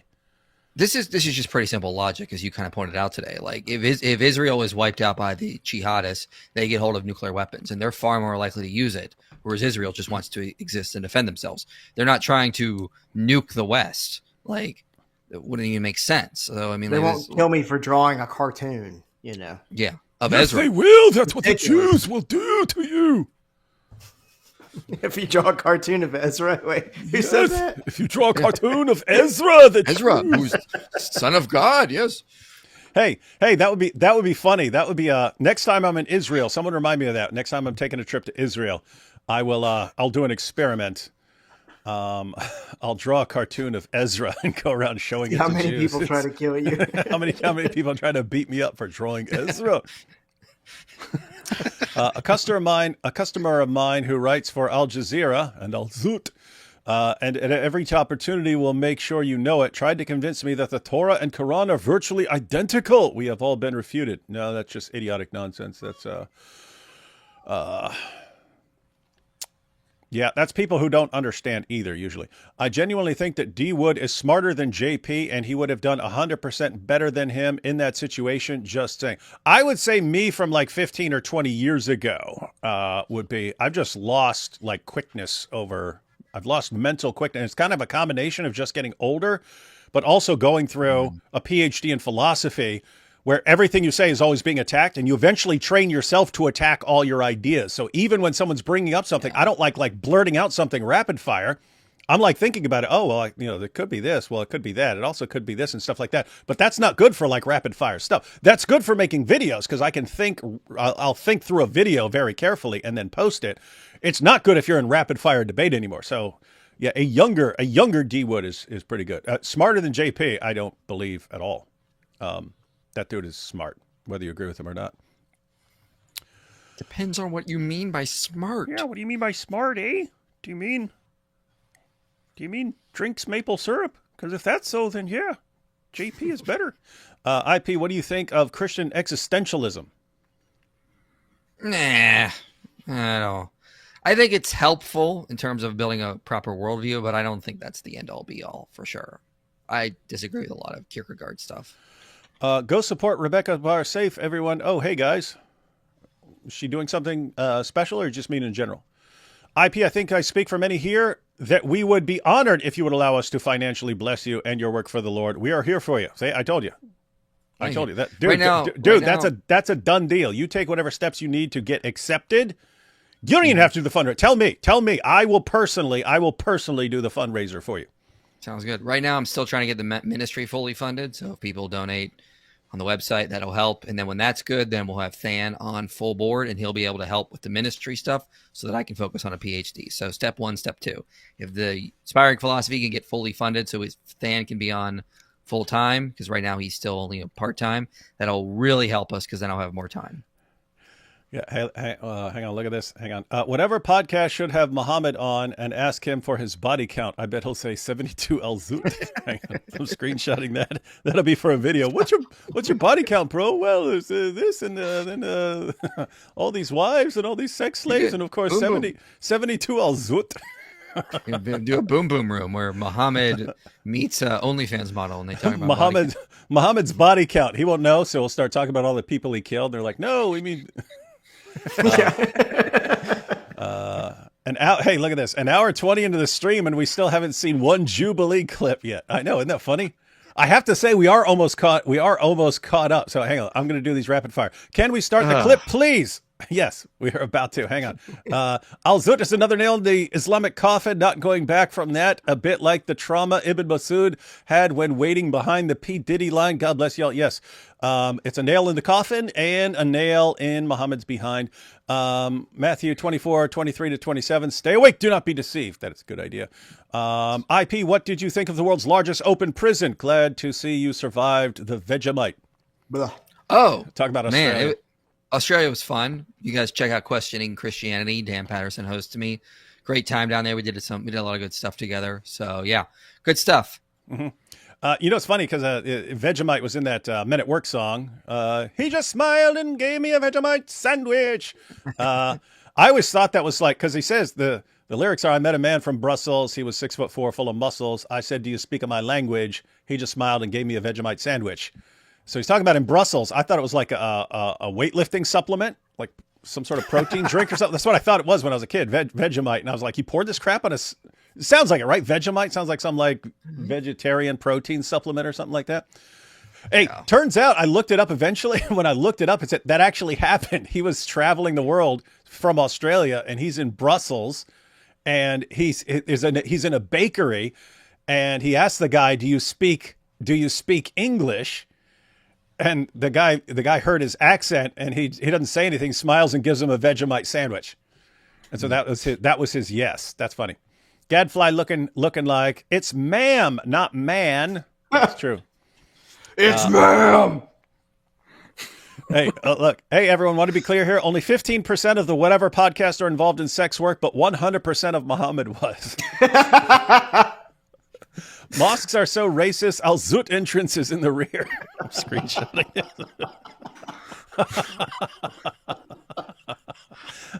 Do you guys have any advice? Because here's what's funny. I already made a bunch of jokes in my Al Zut video, but I have to do the follow-up. So these are all going to come in handy, guys. And keep in mind, I'm not going to give any credit, but you'll know when you see your joke. Do you guys have any advice to someone new to a Christian faith like myself? As much as I enjoy watching you guys destroying Islamic faith, I'm not sure the way to grow in Christ. Who's got the rapid fire? Very simple. Very simple. You need to be in a church. You should be going every week. You should be in a weekly Bible study. You should have a good pastor who's going to be helping you grow. You should be surrounded by a good Christian community. You cannot grow alone. So start there. Do that. If you're not doing that, you're not going to grow, period. End of story. You need to be in a church. You should be going there every week. You should be going to church twice a week, well, at least a Bible study and church. Yep. And read the Bible and get some good Christian friends to hang out with. That's the start. Do you guys have any advice to? Oh, hang on, I already read that. Oh, here, Josh, quit defending yourself. The point in me bringing up the 15% number was Andrew mostly debates non-sex workers. He mostly debates non-sex workers on that show, which goes against the claims that have been made here. The thumbnails have no relevance to that. Love y'all. God bless. Josh, you know we're joking, right? I want to be clear. We're joking. I know I look really serious right now, but I'm actually not in a serious mood. So just to keep it clear. Yeah. Matter of fact, I even said that with the jar. I made fun of him repeatedly in my video for not being able to open a jar. And I started off the show by pointing out that we've all been in that situation where we're trying to open a jar and it's hard to open. Guess what? Some jars are just really, really hard to open no matter how strong you are. So anyway, yes, we're joking. We're not joking about everything. We will gladly make fun of him. And in general, the principle of, oh, I'm going to go on the show with boobies. IP, why not Oxford? I'm at Oxford. Would love to see here. Oh, yeah, because they don't allow you to do just a dissertation remote. From what I've been told from talking to people, Cambridge will allow that. So I'll double check with Oxford and Cambridge. Those are my two that I'd want to go to. But yeah, I would like to do a dissertation remote. Yeah, and not have to take classes, and I think Cambridge will allow that. Yeah. It's just very expensive. Which, by the way, I mean, it makes sense. It's good that Cambridge and some other universities understand that. It's more common outside the U.S. than it is in the U.S., but it's like other universities in other countries understand. If you've gotten to the point where you're doing your PhD, you know how to read on your own, and you don't need us holding your hand and stuff like that in class to do your stuff. Pretty much. What do you think would happen if Muhammad was caught by the police and they said, "We have you surrounded"? Would he let them arrest him?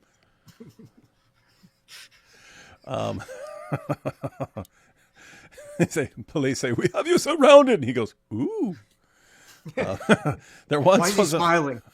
Why is he smiling? Why are you smiling? There once was a man named Muhammad. He taught people not to get hammered. He put on a dress. With war made a mess. His child bride made him enamored. Yes, this is all true. This is all true. That's straight out of the Quran.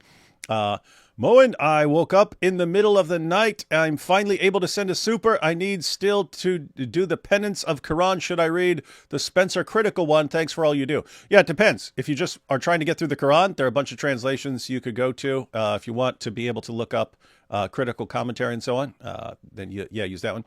D-Wood, if you saw Mike Winger about to be violated by 72 Al Zut and you could easily save him without putting yourself in danger, what would you do?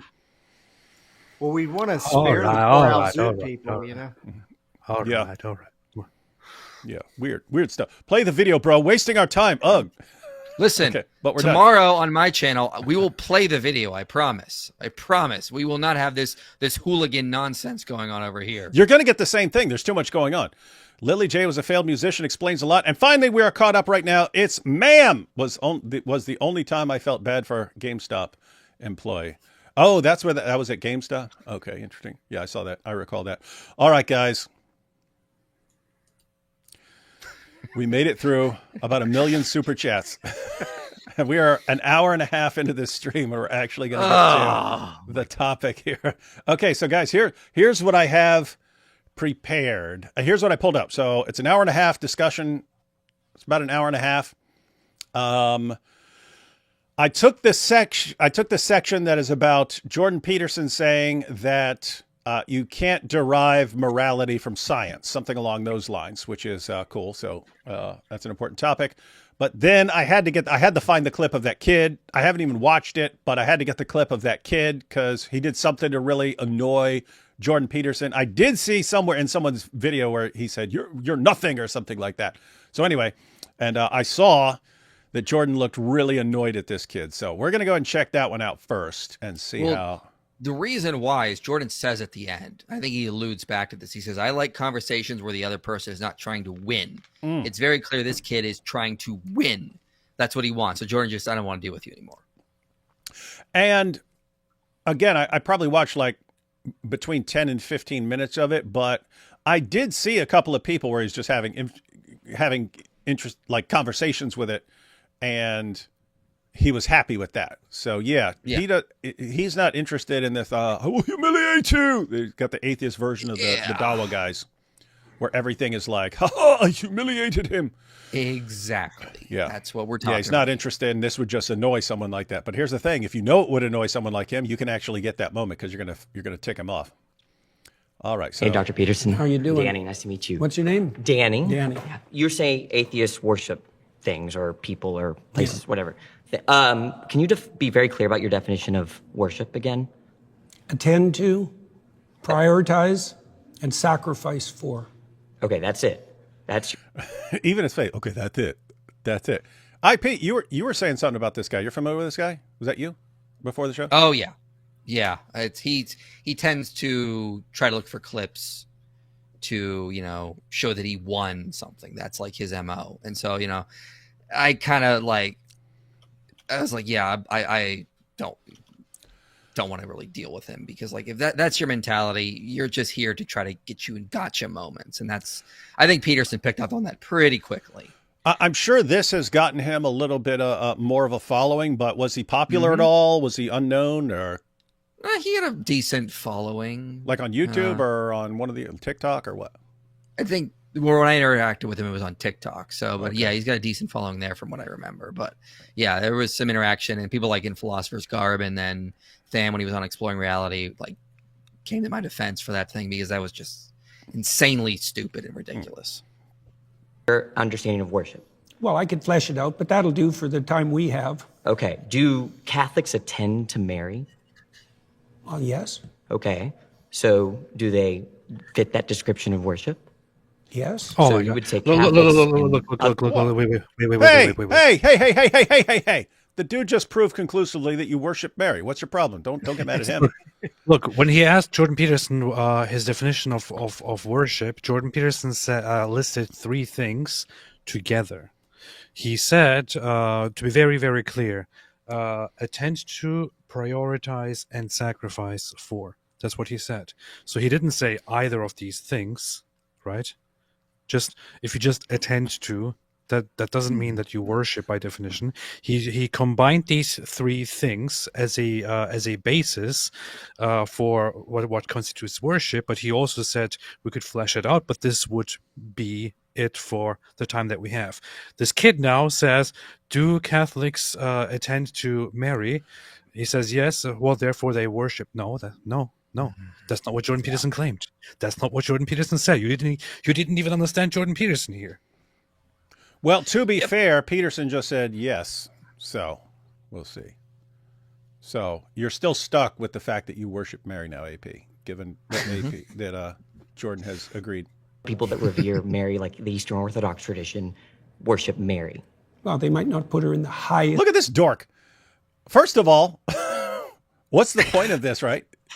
The topic is, let's see, everybody worships something even though they might not know it. And this guy, I'm going to go after Catholic. But you would put it that way. And this guy in the background, He's getting him to go after Catholics. We're atheists. Yeah, that's Parker. oh, how do you know these guys? Listen, you got to know this kind of stuff when you do what I do. IP keeps track of all the TikTok atheists. You just said it. Now you're taking it back. There's now? still a hierarchy. Okay, there's a hierarchy, but within the There's something at the top. All right, you can worship things Mary below. is quite a ways up the hierarchy, but not at the top. Let's go over your definition of worship again. What's your definition of worship? Attend to, Attend to. prioritize, Do and Catholics sacrifice for. do Catholics attend to? Do they prioritize Mary over all other human beings? No, I didn't say why do you leave out the sacrifice? overall, did I? I didn't add that to my definition. You understand? I said there was a hierarchy as well. You attend. So you can attend to Look something. at this. Pause. Now this guy, this Danny, whatever, Danny, right? Danny Now Danny Bonaducci. realizes that he actually made a mistake, so he tries to fix it and add to the definition, but he still doesn't complete it. This is the issue. I didn't even listen to this part until watching this, to be very honest. But just listening to it right now, the people who act like this kid actually kind of destroyed or made Jordan Peterson look silly clearly don't even pay attention to the argument that is being made here. Yeah, I haven't seen it yet. I haven't seen any humiliation. I have to wait to see this. But yeah, go ahead. The kid just misrepresented Jordan Peterson very, very clearly. He just he clearly twice misrepresented him and doesn't understand the definition that Jordan Peterson is giving. AP, why wouldn't you make a short, quick video about that would like take you an hour to make from beginning to end and would do well right now? Because Jordan Peterson would probably share it. I tell this kid that he's worshiping himself because he's attending to his own arguments, prioritizing himself, and sacrificing logic to try to win the debate. Yeah. Yeah, I'd have been like, so attending to, eh? Let me ask you, Dr. Peterson, do you attend to your oral hygiene when you by brushing your teeth? Aha! So I've proven You worship your teeth. You worship your teeth. And this is gonna be really big on TikTok. This is gonna blow up my TikTok channel even more. That's the kind of stuff he looks for. He just looks for those little sound bites. And like you can talk to my friend Tim on Doxaxic Mastery, his channel. He's similar experiences with that. Like you're dealing with someone who just wants to get those sound bites to use against you. Very similar to the Dawa guys. your friend named his channel Doxaxic Mastery? Yeah. What's wrong with it? You upset by that? All right, here we go. Thing trivially, or you can attend to it deeply. Okay, now you're adding stuff to the definition, but your original I definition. added the hierarchy part. You're not at the allowed to beginning. clarify. Are you? Yeah, he said you're adding stuff to the definition. You took stuff out of the definition, dude. So it's a problem. Didn't understand it. Are you familiar with the Immaculate Conception? Why is that relevant? Because you go to a Catholic church, don't you? Or you've attended recently. You're interested in Catholicism, aren't you? Sure. All right. Are you familiar with their doctrines? Somewhat. Okay, you're Their familiar. doctrines are very how do they deep. regard Mary? Why are you asking me that? Because you. That's what I'm wondering. Like, the claim is everybody worships something. Even if Jordan Peterson granted that he worships Mary, that would just be him worshiping something and would not conflict with his claim, which is everybody worships something. To refute his claim, Danny, you'd have to show that some people don't worship something. That's what you'd have to do. Mm-hmm. You're not doing that at all, which is why this entire thing sucks. And it's like, this is, I'm guessing this is everything that's wrong with like TikTok atheism. It sounds like you guys have become like Dawa guys. You're looking for, you're trying to give the impression that you did a good job when there's absolutely no substance to it. You're just trying to give the appearance, and that's all that matters to your fans. And they say, oh, you humiliated him. Look, here's the thing. The entire reason why Jordan Peterson is making this point here, everybody worships something even though they might not know it, is not that anything that fits the definition of worship that he has just described here in some way or another worships those different things. The entire point here, which is why he brought up hierarchy just now, is people who believe in God and who worship God, they have something that is at the top of the hierarchy, and they worship that very being that is at the top of the hierarchy. If as an atheist you don't have God at the top of the hierarchy, then even as an atheist you worship something else that is on top of the hierarchy, even if it is not God. You replace that that person or that being at the top of the hierarchy with something else, which would be, in your case, for example, yourself or the world or desires or things like that. So the entire point here that Jordan Peterson is making, and the entire reason why he brings this up, is specifically that to somehow try to turn this around on somebody who believes in God and to say, but you also attend to these other, beings. Therefore, you worship them. Completely misses the entire point that Jordan Peterson is making, which just is a demonstration of the fact that this kid and many others like him don't even understand what somebody like Jordan Peterson or others are talking about when they say you also worship something.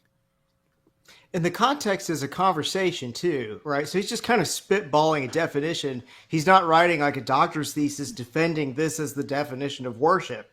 And so if you say attending to, prioritizing, and sacrificing, and someone's like, well, don't you do that for your kid? And be like, oh, yeah, that's true. So obviously I need something else or some other variable. And then you bring in hierarchy, which is what he's trying to do. But the kid, he just wants to win. He doesn't care about a conversation. Exactly. Oh, no, you're adding to it. But that's how normal conversations go. You just clarify your position. He probably always thought hierarchy was part of it. The atheist looks like he's from Stranger Things. He does. I saw that. My kids are watching. I saw that. Hey, hang on. This kid was once me. Actually, no joke. You watch one video on the internet and you're a pro at debating. Yeah, that is a common thing. It wouldn't make sense that it was actually once you, because then you still would be that kid. So, yeah, you'd still be a little dork. How about Jordan Peterson joining a live stream? Did you already make him this offer? Apologetics Roadshow? No, it's never crossed my mind. I've said before, I don't go around inviting. I don't go around trying to get like super popular people on with me. I normally go with my friends. And normally it's if I think I can help someone else, whatever they're trying to do. If I can help someone else get attention or something like that, I'm always thinking like, okay, hey, this person has some overlap with my audience, and therefore I should get this person over. That way, anyone who's interested in what this person is saying can then follow that person and stuff like that. I think that's good. But no, I've just never been interested in inviting the super popular people on and stuff like that. Like Tommy, I'd be interested in having on, but that's also because I think when he goes on shows, it actually helps him because lots of people have an idea about him that's been manipulated by the media. And so it actually helps him the more people he's exposed to and stuff like that. And the more people hear from him directly and stuff like that. So even though he's famous, there are people like that. But there's nothing there's no help I can offer Jordan Peterson. So yeah, he can go do his thing. You're a Christian. You say that. I haven't claimed that. Oh, what is this? Is this Christians versus atheists? I don't know. You don't know where you are right now. Don't be a smartass. Well, and I mean either you're a Christian or you're not. I won't talk to you if you're a... Look at him, and then he's talking down. Bad idea. I could tell right. I can tell it's not much longer, but you can already tell. This guy's already talking down. And this idiot's laughing in the back. You don't know where you are right now. Don't be a smartass. Well, and I mean either you're a Christian or you're not. I won't talk to you if you're a smartass. Oh, either you're a Christian or you're not. Which one is it? I could be either of them, but I don't have to tell you. You don't have to tell me. I was under the impression I was invited to talk to a Christian. To be fair, that's true. So that is an issue, but that's not on you or Jordan. That is on whoever runs his Jubilee stuff. Yeah. Here's the thing. So the title of the video when the Jubilee published it was One Christian versus 20 Atheists, featuring Jordan Peterson. Later they changed the title of the video into Jordan Peterson versus 20 Atheists. From this video, as he points out, also you're not a Christian, and the crowd then laughs. So people in the back are laughing. It seems that this was already agreed upon. So the people that were invited were probably invited to have a discussion about one Christian versus 20 atheists. The issue is, I wonder how much Jordan Peterson was actually made aware of this. I wonder where... That's the issue. Has he clarified that? Like, hey, they just said, hey, will you come on and talk to 20 atheists? No, but it seems like Jubilee messed up somewhere. It does seem like that. It really seems like that. And somebody needs to make a clarification about this. That's what I mean. It's based on the little bit of information that I've seen. It looks like Jordan Peterson was asked, hey, would you be interested in coming on Jubilee and sitting with 20 atheists and having discussions? And Jordan Peterson's like, well, yeah, great. Hey, we'll sit there and drink Tim Hortons coffee and it'll be great. And I'll get my ideas out and I'll tell them about the Bible. But then Jubilee goes to these guys, hey, you guys want to all attack a Christian? And they're like, yeah. And then they put them all together in a room. And then there's confusion about what's going on. That's what it seems like. So if that's not what it seems like, because maybe they told Jordan, and you're going to be the Christian on the show or something like that, and he just missed it or something like that. But it's basically, to what extent is Jubilee itself to blame for this big screw up here? Because it is messed. It is, dude. It's seriously messed up. You could have just fixing that ahead of time would have made a lot of this quite different, and you would have avoided some of this stuff. I mean, I'd love to sit in the middle of one of these, but to be on the outside, I mean, like, that's a horrible position to be in. I would never want to be on the outside of one of these. Yeah. I feel like he's just kind of shutting everything down. Because it's just like, because he feels like no matter what he says, the other interlocutor is just looking for a way to attack him. He's like, no, I'm not that. I don't need to tell you that. So it's like, I don't even know if we're really seeing where he is now. I mean, I haven't kept up perfect tabs on where he is in his faith journey, but I know he always seems to be perpetually getting closer and closer to becoming a Christian, like that scene from Monty Python where they're always getting closer to the castle, but they're never quite moving. Have y'all seen that movie, Monty Python? Oh yeah, his buddy got hit with an arrow, and then he's like, he decides to charge the castle by himself, and he keeps showing the same. That's scene of Jordan him Peterson's faith journey. He's like always, dude. How have you not made that a little like X clip or something like that? Jordan Peterson's faith journey. Yeah. What's funny is at the end they all they do is they keep seeing him running towards him from the distance, and then all of a sudden he's right on them and stabbing the crap out of them. But that'll be like Jordan's like full conversion, right? That's what I think it'll be like. Yeah. Funny, nice. The thing is, as far as I understand it, as far as I know, but correct me if I'm wrong, anybody, but Jordan Peterson never publicly claimed to be a Christian. So he never actually said the words that he's a Christian. I think he did say at some point that the claim that Jesus is God is true in some sense. And he said Jesus rose from the dead. Yes, but then again, he kind of got a little bit vague when following up on that, but I think he never actually said that he's a Christian. And it doesn't strike me as something that Jordan Peterson would, when asked directly at this point, agree to, which is why it makes me think that Jubilee messed this up. I think Jubilee messed this up too. All right, here we go. Into a Christian. No, you were invited to. I think everyone should look at the title of the YouTube channel. You're probably in the wrong YouTube video. You're really quite something, you are. Aren't I? But you're really quite nothing. Right? You're not a Christian. Okay, I'm done with him. Wow. Dude, you had a chance to have a discussion with Jordan Peterson. But that's not what he wants. Acted like a total douche. That's not what he wants. Look at all the atheists around him. Look at how, oh my God, he got Jordan Peterson. That's what he's after. He's after those sound bites where he looks like he won something for his tribe and pisses off everyone else outside of the tribe. He's not there. It's Dawa level. It's the exact same dynamic as Dawa. You can say absolutely nothing, but as long as you're like, oh, that's it. That's all that matters, and mission accomplished. That's the thing. This is why I posted about this as well. So people are posting this clip. This went viral. It's all over the media now.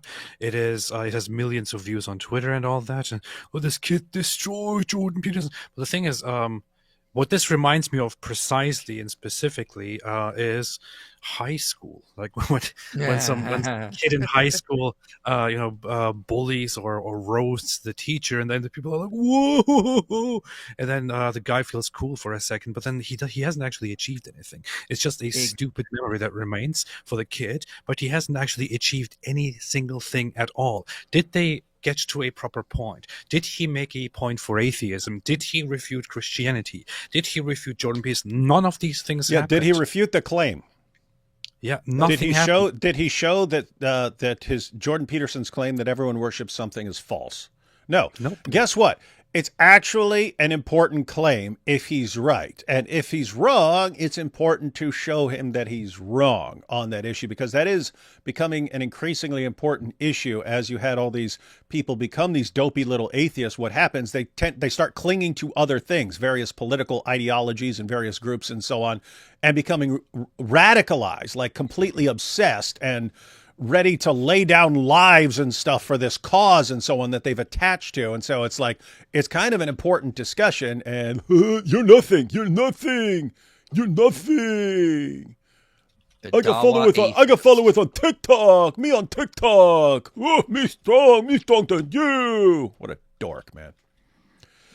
Yeah, I was totally like, just sort of like, yeah, this is just, I think AP has a really good analogy. This is really cool to all the kids in high school. But anyone who's actually like trying to like find an actual conclusion here, there's nothing that was gained there other than just looks like I won Dawa level nonsense. Yeah. Yeah, AP, I would, again, that is a video that would take you like an hour. Here's what Jordan Peterson said his definition was. Here's how the kid took part of it, ran with it. This is lame. Could just clip it, man. We already did it right here. See? It would be better if it's just you speaking. It'd be like a 3 or 4 minute video. It would be powerful. It would do well, better than just clipping what we said here. It would do better, especially on X. It would go around rapidly. That's true. Of course it's true. You may have noticed that I'm making that I tweet less elaborate stuff, but just do like random commentary here and there. I think it's because I have been more focused on different things just now. Yeah, being a cat human. And want to get back to stuff like that in a short while. All right, so now, guys. My next claim is that morality. So how it works, I think there are 4 claims, and then someone gets to make a claim back at you or something like that at the end. But I think he did 3 or 4. 3. Huh? I thought he did 3 sections that were 20 minutes long. I may have done 4. I don't remember. I now. think he did 4. I'm going to look that up real right, quick, yeah. just for general principle, just so everyone knows, because we're not going through a couple of the sections. We're going through one section. Jordan Peterson, Jubilee. Hey, did someone talk about that? Oh, that's on Valuetainment. Are you a Christian? Jordan Peterson's Jubilee debate backfires on faith and marriage. Huh, interesting. So let's see. Claim 1 was atheists reject God, but they don't understand what they're rejecting. Claim 2 is this one. Morality and purpose can't be found within science. Claim 3, everybody worships something, including atheists, even though they might, I don't see the rest of it, might not realize it or something like that. And then, he had a claim 4. Atheists accept Christian morality, but deny the religion's foundational stories. That's a very good. That's a thing that we love too, right? I think we talked about pretty much as well several times. Did you guys see Tom Holland roasting Rationality Rules on X? Yeah, I did see that. I've never seen him trash talk anybody. Well, here's what happened: is Rationality Rules made a video of him saying this guy is like a prop, like attacking him and saying the Christians use him and he lies, he does all this stuff. Typical Rationality Rules propaganda. He even has me in the video. Like from a time when I was on Timcast, and Rationality Rules like doubled the amount of times I said Tom Holland to make it sound like I was just obsessed with him because he's a propaganda artist. But then Tim O'Neill wrote an article defending Tom Holland and just demonstrated that Rationality Rules didn't even read his book, had no clue what Tom Holland even argued, and then Tom just retweeted it with some of his own words. So it was pretty great. Wow. Yeah, I only watched Rationality Rules once, and we reviewed it. It was the worst, most deceptive response to anything that I've ever seen in my entire life. So I posted this like long, basically Defense of the Resurrection for Easter. I posted it on Easter, and he took like the first minute and a half, which was just me introducing the topic, and not me laying out everything and just me introducing the topic, he starts going, oh, but he didn't prove this. He didn't prove this. And he's got this deck, Logic the Gathering cards, where he flips these cards like, he's going, oh, that's a fallacy. That's a fallacy. That's a fallacy. I'm like, we're sitting there watching it. I'm like, I haven't made a single argument. I'm introducing the topic and he's saying, oh, I'm making all these logical fallacies in my arguments. You haven't even gotten to the arguments. And then he gets through just my introduction, but he acted like that was my video, that I made this, that I just said a couple of things and didn't offer any proof for it. And there's all these fallacies in it. And then I'm like, I'm not interested in ever seeing anything that guy says again or responding to anything, which then later on, he actually went through the rest of the video in like a 4-hour stream and everybody's like, David, you have to watch him. What are you, and then his fans are you running from him? Are you running? It's like, guys, you can whine all you want. There is no scenario where I'm interested in going back and seeing anything that guy says. If you are stupid enough to follow someone like that, you deserve everything you get. You deserve to be led astray. You deserve to have your head filled with idiotic nonsense if that's the guy you follow. He decided to do a whole video on a YouTube post I made. He didn't, and I referenced my debates. He didn't even watch them.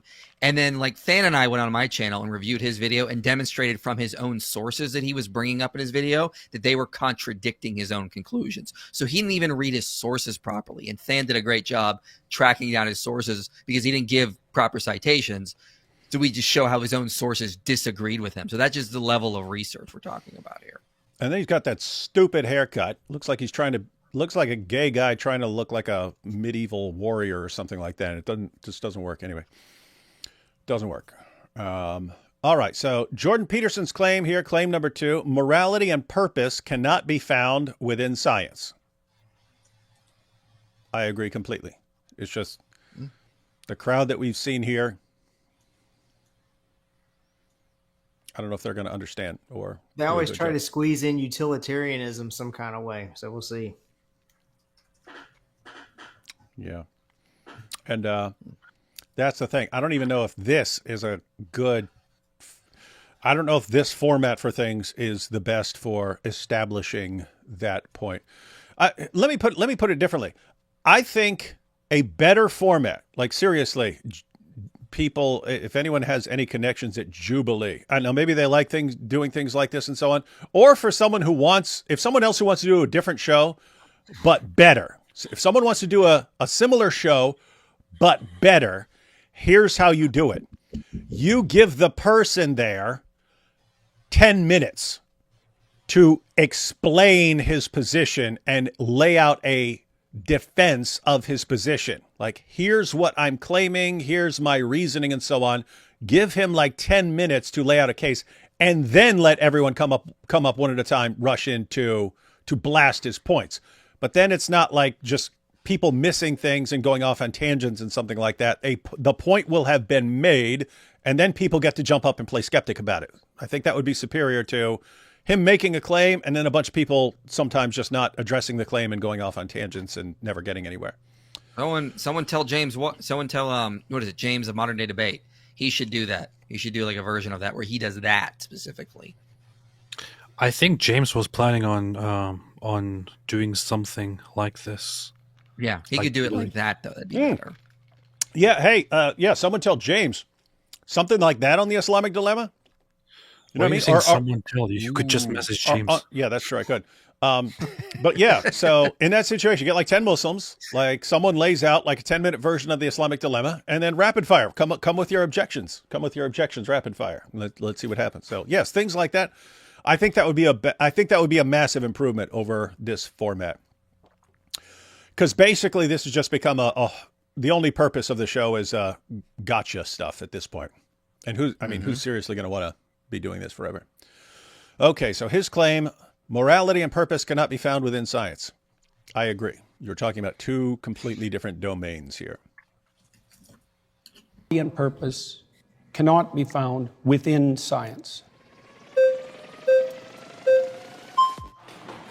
Well, they're all going. What is up, Mr. Canada? How you doing, man? I'm doing great. What's How are your you? name? Brian. I think it's interesting that you say that morality and purpose can't be found in science. Actually, No, within science. sure. Purpose, I actually grant you, because purpose is subjective, right? Unless you want to boil it down to the purpose of life is just to procreate, right? Sure, whatever. Purpose is subjective. And then he brings up, unless you're just saying the purpose is to procreate or something like that. Trying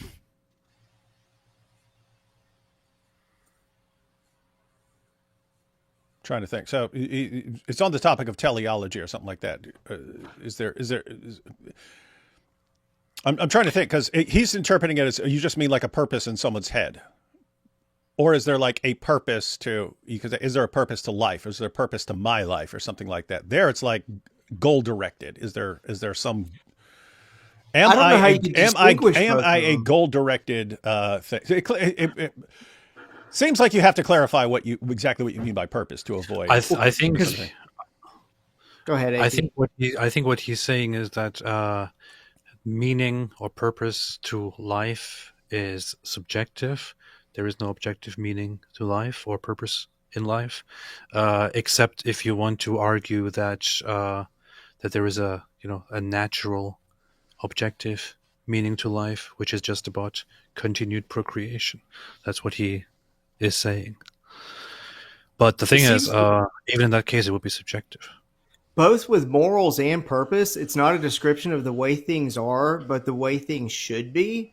And a should statement could only exist in a mind.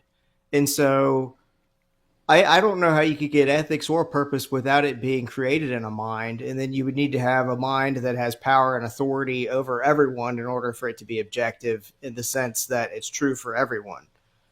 But I don't even know how you would distinguish purpose from morality. I guess we could just listen to him, but I feel like it's probably not going to make sense. Yeah, it needs to be clarified. Like, I can say, what's the purpose of this cup? Because it was made for a purpose. It was made to do something, right? There's something that it's meant to do. But then I can have, my purpose here, and that would be subjective. But then there's a sense in which, like, okay, do human beings have a purpose, even in a biological sense? Like Richard Dawkins would say, yes. He famously said that human beings are machines for propagating DNA. Like that's what your purpose is as far as biology. And he said it's the only one. It's your only purpose from a biological perspective, and so on. Anyway, but yeah, I'm assuming Jordan Peterson is thinking something more than that. Even that would just have to be because of its explanatory power. Because if you're a physicalist, everything's just going by the laws of physics. So you can't even really say that it's trying to procreate. It's just the laws of physics makes it the case such that these things try to procreate. If that makes sense. Yeah, well, I mean, he's saying that because he believes in the blind watchmaker, right? That you are being designed. You are being designed in a sense by trial and error, natural selection and so on. But that you actually do have a purpose, but your purpose is to propagate a molecule, right? You have a molecule within you, and it has basically, your entire body is the product of trial and error, whose purpose is to be better at propagating that molecule. I made a video criticizing that for a long time ago, where I pointed out that atheists have the lowest birth rates, and therefore atheism destroys the one purpose that you have, according to Richard Dawkins. Anyway, might want to revisit that sometime because I thought that was funny. But here we go. Morality is actually something that we do see. We actually have examples of Neanderthals, an older individual was found in a tribe, missing an arm, missing teeth, still alive somehow in his 40s, 50s, right? Typically. What's this dork nodding at? That's what I understand someone not getting a point, making a wrong point, but when the other atheist was, that's a great point. It's like, no, he didn't even understand the point yet. He's big into Neanderthal rights. Yeah. It's not saying that there was no concept of you don't have a moral obligation that you discover scientifically. You don't discover a moral obligation or a moral value with a telescope or a microscope. It's in a different domain. So where what is that domain? Because it's not. And the point there is, you had for all these years, you had atheists. Oh, we only believe in what science shows. Okay, do you believe it's wrong to murder? Yes, of course. Okay, where are you getting that from? Because you didn't get it from science. You didn't find that. You didn't find that in a lab, dummy. Here's an analogy why his argument doesn't work. It would be like being able to prove that Neanderthals believed in ghosts. But we have this evidence that Neanderthals used to believe in ghosts. Yeah. Well, that doesn't prove that the ghosts are provable by science. It's just showing that Neanderthals believed in it.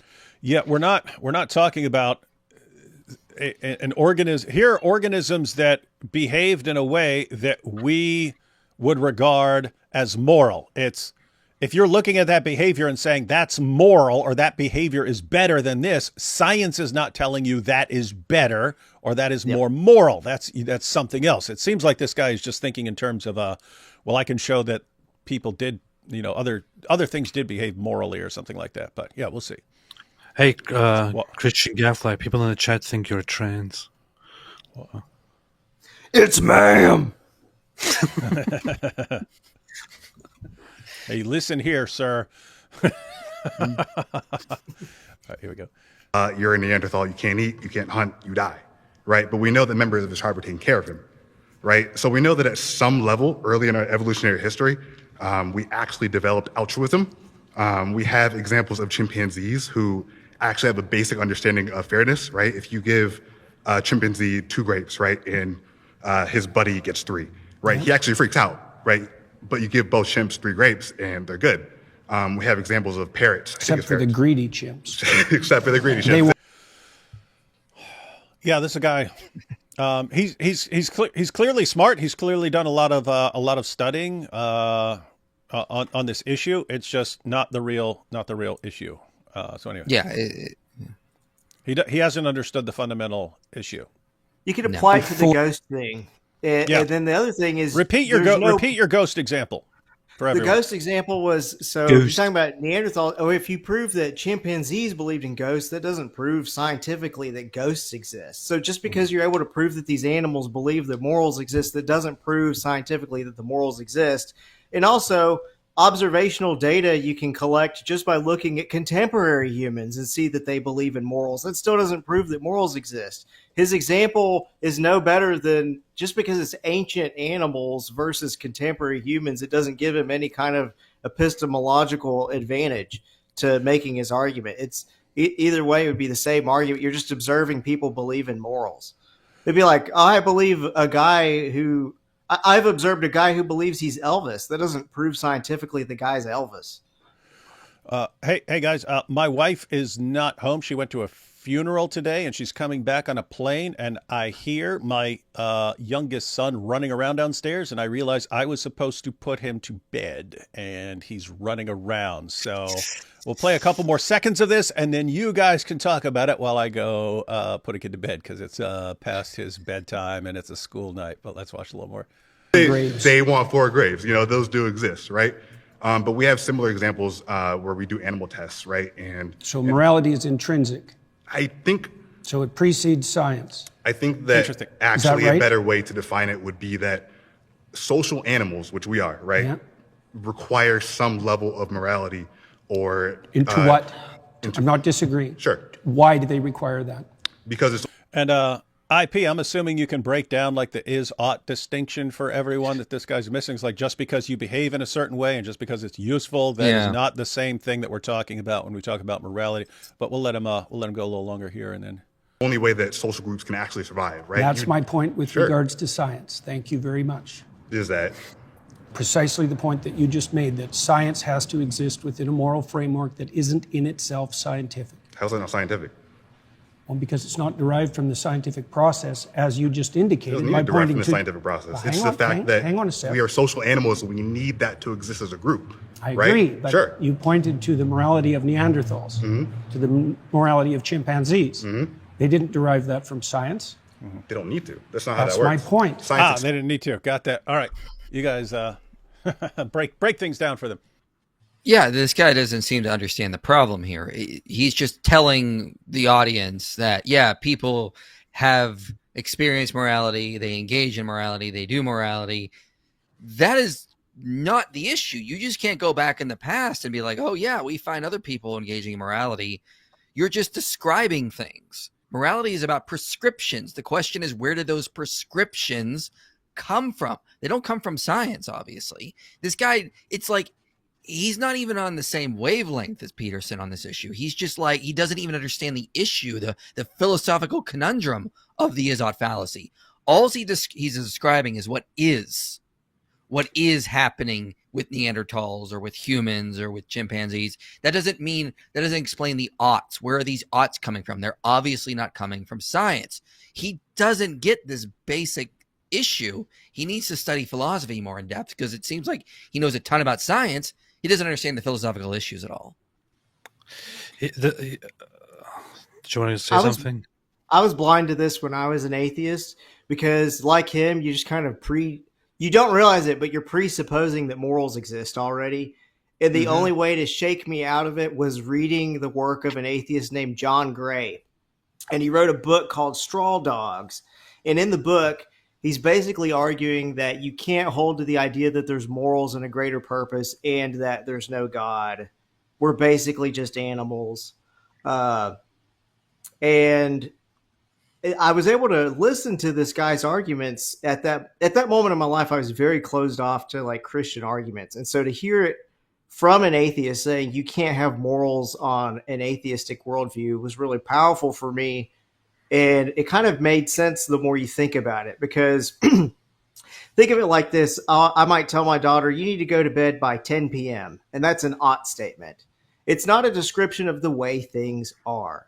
It's not something you prove up in a lab by doing a measurement of something's mass or how long it is. It's an intentionality that can only be created by a mind, an ought, that she should go to bed at 10 p.m. And it's not made out of matter and energy. It's not made out of electrons and protons. It's not a description of the way things are. It's something that should happen, a potential in the future. And it can only exist if I have the authority to impose that on her, if I have the ability to have the knowledge of what she's doing, if she really did go to bed or not, and for me to have like the power to enforce my rules. Well, okay, so with that groundwork, how do you have a moral law that applies to everyone? And so the only way you can end up getting to something like that is you have to have a mind. And it has to be an all-powerful mind with authority over everyone. And it needs to have the ability to instantiate its will in the world. And people have been living in Christian waters for so long that they don't realize all the groundwork of morals that comes from God. But Nietzsche saw this. And that's why when he says that God is dead, all he can replace it with is the will to power, which is just all that exists is power. It doesn't matter what's true. It doesn't matter what's good or evil. Just if you're, let's say there's no God for a moment and I have a gun and I want your money. It doesn't matter if, what's good or evil. You're going to give me the money because I have the gun, right? So all there is that will to power. But if there's a God, he can put in this rule that's like, be kind to widows and orphans, protect the weak, etc. Morality is still one of those issues where I have big difficulties with, because I think I went into that also with David, like in private and in public. We went into that very, very much on our disagreements on morality. But I think so. I can agree with this guy here who's arguing with Jordan Peterson to a certain extent, but he's missing something. I could say that I could totally agree with him on the idea that, which is basically the point that you guys were also making, that you can find moral behavior in nature. You can find moral patterns in nature. You can find moral behavior among animals that don't really need morality, but they seem to develop some sort of morality. You can also come up with certain moral rules simply based on what nature requires. You live in a world with other humans. You become social animals, social beings. In order to have a properly functioning society, you have to somehow develop moral rules to live together with your neighbors and not to randomly murder each other, not to rob each other, to live in safety with each other, because you want to feel safe. You want to flourish. You don't want to establish or contribute to a world where people just, stab and take from each other. So in order not to do that, you establish certain moral rules. You could argue that that you can find this in nature, but then the issue is the morals that develop as a result of this would be very arbitrary, and in an atheistic worldview, you would be under no obligation at all to follow those rules if you are not interested in participating in society, for example.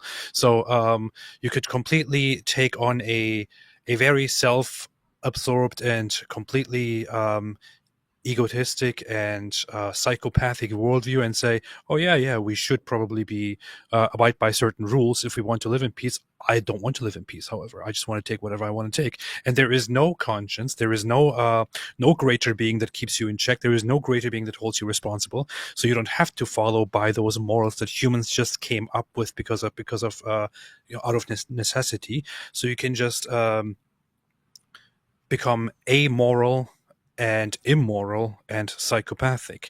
You could, however, get around this if you, for example, believe in Christianity, which has a moral system that doesn't just depend on society, that doesn't just depend on necessity, that doesn't depend on nature, that is directly instilled by a greater being that is beyond us. And maybe, just maybe, the fact that moral behavior exists in different species is not a point against, morality in the religious sense. Maybe it is a point for morality in the religious sense. Maybe humans were created to develop or to have moral behavior because that is what they are required to do or expected to do by the God that created them.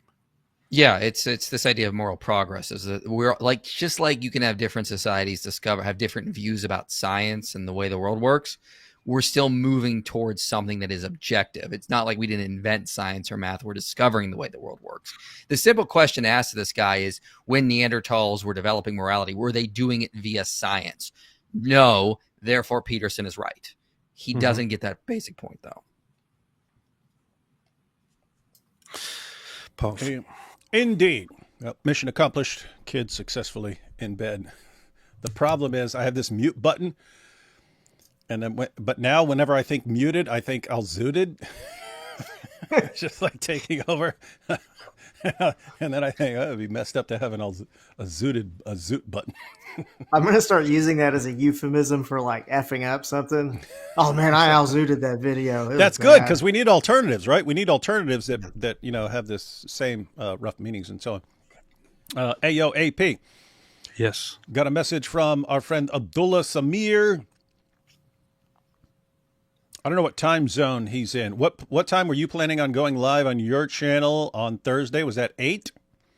Yes. Okay, so he said 7. So he is in Central Time Zone. But he's asking if 4:30 to 6:30 works on his channel. So that would be 5:30 to 7:30 on his channel, and then your channel at 8. Yeah. Does that work?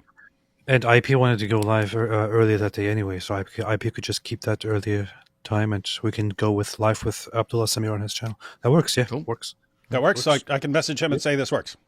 Yep. Okay. Yep. I have ex-Muslims on my channel this Thursday. Powerful. All right, there we go. Wait, what's going on? Oh, I'm bringing 2 ex-Muslims on my channel. We're going to look at some Muslim videos. Okay. Sharik Khan and Ishmael, who was on you mentioned that. Yeah, that's cool. That's a good idea. You're going to have Sharik Khan on your channel, the actor? You're going to have Shaka Khan on your channel, the singer? Shaka Khan! All right, here we go. Explains it. So science doesn't explain morality. It doesn't explain how social animals would need to be. Well, that's altruistic. a complicated question. We see it though. Yeah, but explaining the evolution of morality and explaining morality itself aren't the same thing. Okay, so you're asking why does this happen? Yes, that's more accurate. Because we're social animals. And but there's more to it than that. Is there? Sure. For example, so we're moral animals that have a sense of the future. Sure. Okay, that makes us unique. And that structures our morality? No, actually, there are other animals that can predict the future. Or not Not predict really. the future. No, tigers. Actually, there was a tiger at the SF Zoo that. This guy's not incorrect in what he's saying. He's just not understanding what Jordan Peterson is saying. So when human beings are making moral decisions based on future outcomes, he says, no, tigers can do that. Yeah, a tiger has some awareness. If I go do this, then this can happen. That's not what Jordan Peterson is talking about. Anyway. Killed somebody. And so Hunting actually. animals. No. Kids threw shit at the tiger. The tiger actually plotted its escape. And it found the kids. I'm not saying that animals can't. Oh my think. God. Okay, No, but let's they can pause here. perceive the future. That's what I'm saying. Well- Voted out by the majority. Thank you, man. Good man. Yeah. You're muted, dude.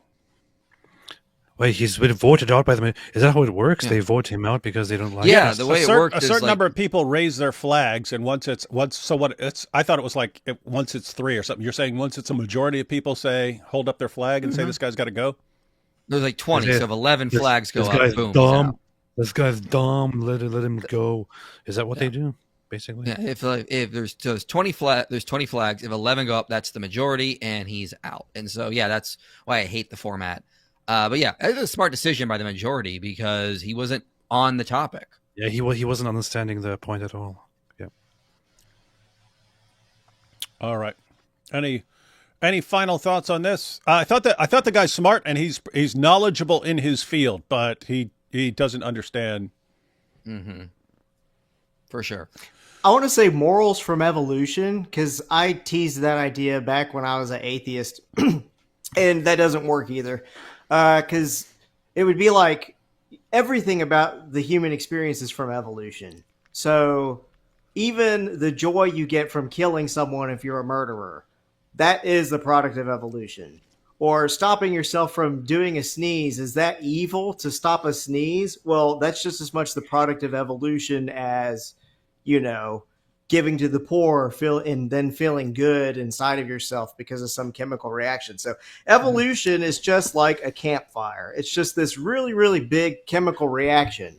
It can't really have this mentality of a view of what's good and what's evil, this intentionality. It's just a bunch of is statements. It can't really tell you what you ought to do. And just because something would benefit the race, he keeps talking about, well, it would benefit the race if we all work together. Okay, well, that doesn't make it good to do that. That is correct. It's just an is. That's statement. a fallacy. That's the is-ought fallacy. Yeah. I could give a couple more examples. So, lions. When a lion moves into another pride of lions, so it has ended up in a fight with the lion boss of another tribe, and it moves into that tribe to take over. It will kill all the baby Lion lions. King, man. Yeah, it will kill all the lion babies from that pride to make room for its own babies, because there's scarcity of resources. So it will kill all the baby lions to make room for its own offspring with all its new lion babes. So it's wired to do that, and it helps that lion preserve its own offspring, helps it propagate, helps it be a good machine for propagating DNA. Would you say it's moral? No, I wouldn't say it has anything to do with morality. It's just, it's wired to do that. Well, guess what? If you're saying what we mean by moral is like what we're wired to do or something, like, okay, that's the is-ought fallacy. You're saying this is the way things are. That does not tell you it's moral. In fact, if you want to get your mind around the idea, imagine a different world. This is actually easy thought experiment. Imagine a different world where there was some genetic mutation and all females of human beings developed a mutation where they absolutely hate and refuse to have sex. They will not, under any circumstances, agree to have sex. Who's Nothing going? would change for Nick Fuentes. That's true. Nick Fuentes' life would be completely undisturbed. But so here's the thing: who's going to reproduce in that scenario? Grapists. That's who's going to reproduce, right? Because guys who say, oh, well, the women are refusing, therefore nothing we can do about it. And the guys who are going around, no, I will go, I'll bang whoever I want, right? Those are the guys who would reproduce. If you had an entire world where females refused to have sex, the only people who would reproduce would be grapists, right? Now, but here's the thing. If only grapists were reproducing, then the next generation is going to be the product of all grapists. And guess what? The ones who reproduce most will be the best grapists, right? The better you are at doing that, the more offspring you will produce. What's that mean? It means each generation is going to produce better and better grapists until you have like the best, most amazing grapists who've ever lived, and they can just grape thousands of women and stuff like that. Those are the ones who are going to those are the ones who will be selected by natural selection, right?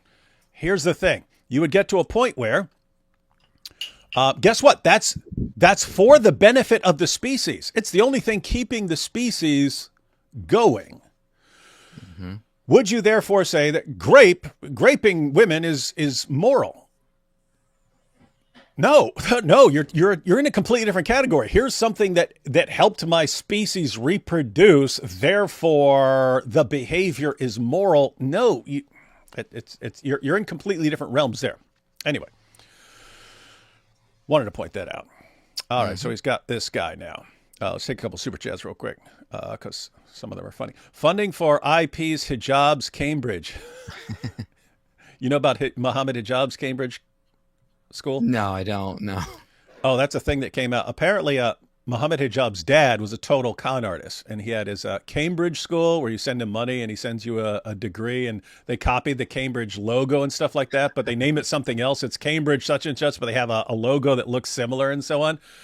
But it's just like, hey, yeah, I wanted a degree in this, and then you send them money, and anyway. So Hijab apparently learned the grift game from his dad long before he ever got into Dawah. Cop, you're surrounded. Mo, raise his butt, not hands.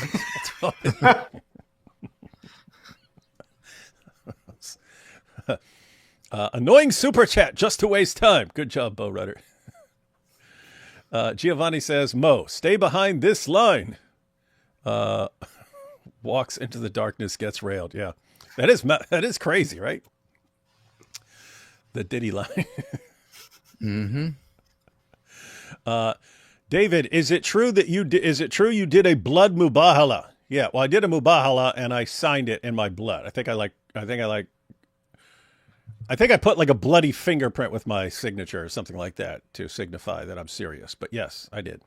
I've still got that in like a filing cabinet. I still got the contract in a filing cabinet. We'll break that out one day and see what happened. JP is losing it, asking about is, believe, happened, all metaphors. That's right. That's JP. You got to give the 20 angry atheists credit. They managed to avoid uttering Sky Daddy a single time. That would have been funny if one of them just sits down and starts going, why do you believe in a Sky Daddy? Bro said to Catholics, Bro said to Catholics, attend Maui? Giovanni says, JP, what does that have to do with anything? The kid, because you go to a Catholic church. Why is everyone making fun of Danny, man? Bonaducci. Muhammad went to the Indus Valley sword in hand and demanded to the Al-Zut, I demand all of you to give me your jizya. Worst communication ever. I'm stealing that one too. People don't realize I get like half my jokes from people in Super Chat, and then I use them in my videos, and people are like, David, you're so hilarious. How can you be this funny? AP is at the top of my hierarchy. That's Sean Moss. Hey, Isa, what I learned in school is humility and curiosity. That would be good, because that's the opposite of what some of these atheists learn. Mm-hmm. Jordan Peterson, during sex. Wife, Jordan, go harder. Jordan, all right, but only if you're prepared to face the chaos you're about to unleash. And maybe help me. What's wrong with people, man? Talking about Amir. You got a weird mind. I love how JP talks to them like he's their dad. He's such a sweetheart. Lol, these nerds didn't deserve to talk to him. So disrespectful. He got the nerds right. Snap. Y'all got epic rap battles of philosophy on tonight. Yep. Mike Jones. D Wood, you're a great strategist, a great guy to have as a friend. The worst guy to have as an enemy, e.g., Islam. Yeah, I am good at bringing down Islam because I'll plan for decades and then do it all. D Wood versus 72 Hories. As long as they're not El Zoot. God forgive me, but Parker has such a punchable face. I don't know what it is, but it just screams punch. Who's Parker? Is that Danny? Is his name Danny Parker? No. Who's Parker? Parker is one of the other guys that was on. Parker. He has a punchable name too, man. Parker just sounds like, hi, I'm Parker. Most media people never get out of high school mentality. Yes, that is true. It's a cool surprise to see Dave Mustaine here. Who's Dave Mustaine? Do you know who Dave Mustaine is? He's some guy with a blonde wig. I'll look him up. We got. No, never heard of her. Hey, IP, you could get Hey, IP, you could get your PhD from Cambridge Arabic College. Oh, sounds prestigious. Yeah. Traveling Israel is a smaller channel that would appreciate your attention. Oren's recent video, Qatar's strategic war with Israel, was informative. What was that? Yeah, guys. Shofar? Hey, guys, instead of contacting us about Traveling Israel, contact Traveling Israel about us and tell him to contact us. We'd be happy to have him on because the gripers are going to keep annoying us. I cannot make videos. I'm too deep in religious matters. You fools notice my piety. It's greater than yours. That's true. I'm too humble. Oh, and here we have Mosh saying, I agree with Songs of Relief Traveling Israel channel. Mosh, go ahead and contact Traveling Israel. Tell him to contact us. Wait, Tom Holland, Spider-Man? Great. Great power, great responsibility. That is true. It is kind of impressive that he's in all the movies, but also a great commentator on history and all that, has written fantastic books about history and morality. And so young to be cranking out these huge books. Yeah. My kids love Bonhoeffer's story. It's right to lie and sneak if it's for a greater good. Saving Jews is better than telling the truth to Nazis. Yeah, I did see that. I did see that part. Peterson starts arguing. You guys didn't see that yet, right? None of this. I'm trying to think. No, we didn't think so. No, that's towards the end. Yeah, Jordan saying is something like it's never right to lie or something like that. And that's easy to say until you start thinking about actual life situations. And I think what? I'm not sure if her comment is connected to that because it's just about we talked about people in the Christians who were killed because they helped the Jews or were killed by the Nazis, but maybe it's also connected to this. Yeah, it could be. So this could be if this wasn't because of what's about to come up, then it's a good coincidence here. And how on earth can you divorce this question from the historical context development? No. Science without meaning equals atheism. Logic without premises. Andrew Wilson. Science without meaning equals atheism. Logic without premises equals Andrew Wilson. Had a super sticker from Ida. Thank you, Ida. Ida here says, next time I challenge you to be in wigs. Yes, all of us. My counter. Oh, yeah. My counter. Oh, yeah. What if K-Man gay, huh? Wait, then he wouldn't even reproduce. D would take the Shahada or invite Winger on the show. Shahada. Ooh. I will say a council of chimpanzees saw Momo and decided on basic morals. A council of chimpanzees saw Momo and decided on basic morals. Sorry, I woke up evil. Yes, that's very terrible. Ida. I don't know. We don't joke like that on this show, Ida. Diego says, how can we still have free will even though God... Hey. Here you go. How can we still have free will even though God chose to create this world over another world where I can choose differently? God effectively chooses my actions by actualizing this world. This problem is brought up at 107.40. Yes, so I do recall. I did see part of that. Someone was asking him about free will. This is easy to debunk because here's a simple analogy. If I go into the future, if I had a time machine, and then I come and I observe everything you do tomorrow, and then I come back to the present, does my knowledge determine everything you're going to do tomorrow? No. What your free choices do determine what I know. Knowledge is not fatalistic. It's not determining. It's what our free choices determine God's knowledge. So that argument fails entirely because you're assuming omniscience means fatalism. Correct. And then also, God has the ability to create a being with free will. So paired with God's ability to create a being with free will, and then also knowledge of the future doesn't create a deterministic reality, then the problem is solved. I always think of the example of, I know that my daughter is going to look for snails in the garden every day when she gets home. That doesn't mean that she has no free will. I just know what she's going to do. Yeah. Never mind. Ha! AP has been stumped. Go ahead, Christian Lily J. Preach it. The example you gave about your daughter made so much singe to me.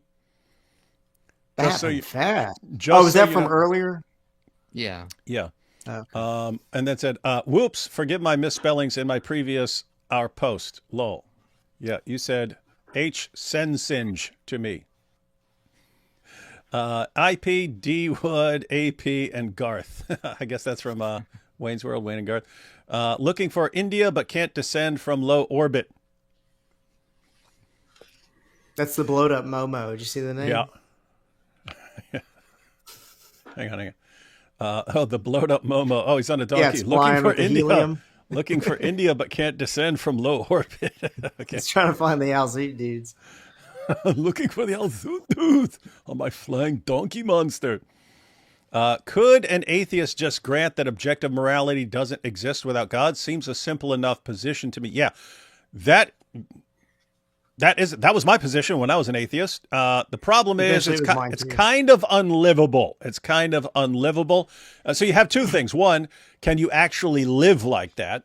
But two, atheists generally don't want to say, because then it becomes a criticism of atheism. You guys have no real morality in your system. And as atheists, you don't want to say that because then your view looks all screwed up. You guys have any more thoughts on that? As an atheist, I got a quick one. Go ahead, AP.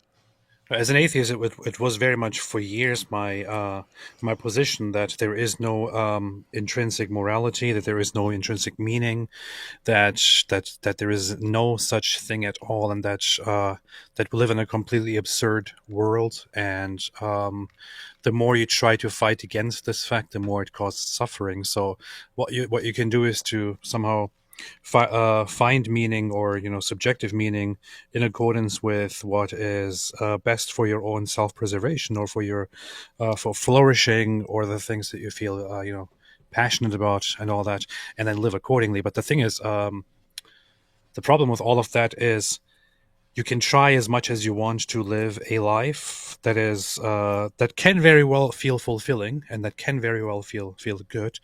In the end, you are still just left with a moral system and a meaning of life that is completely made up, and that is not grounded, not founded upon anything stable at all. That is built on sand, or on I don't know, on very, very moist dirt. So it's probably better to find better meaning. The thing I was going to say about it was, when I was an atheist, I could live logically with the idea that there are no objective morals. The problem is, if you have this objective epistemic duty to believe whatever is true, that's going to be made out of the same sort of thing as morals.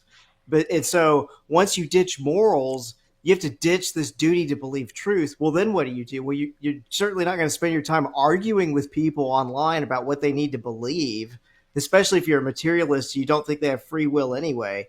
But so that you almost need to presuppose that there's a duty to believe truth in order to make it anywhere on your intellectual journey. Because otherwise, it's just like you're in a rocket and the engines have been cut off.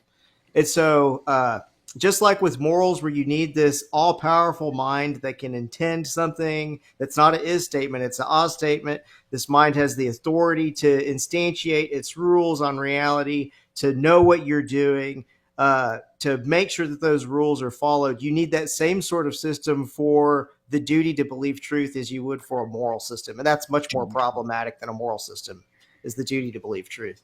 Duty. And I'll add something real quick. So Historically, the idea that morality is just relative, or it's personal preference, or anything besides objective morality, that's kind of a recent thing. I can think of the sophists in ancient Greece. They were relativists. Apart from that, everyone has always believed in objective morality. You can kind of only get away with it now because there's so much. People are basically conditioned with morality now. You're raised to believe certain things are right and wrong, and to feel revulsion at certain things like slavery and so on. When you're not getting that just you're not getting that just from being born a human or something like that. You're told all your life that this is wrong and so on.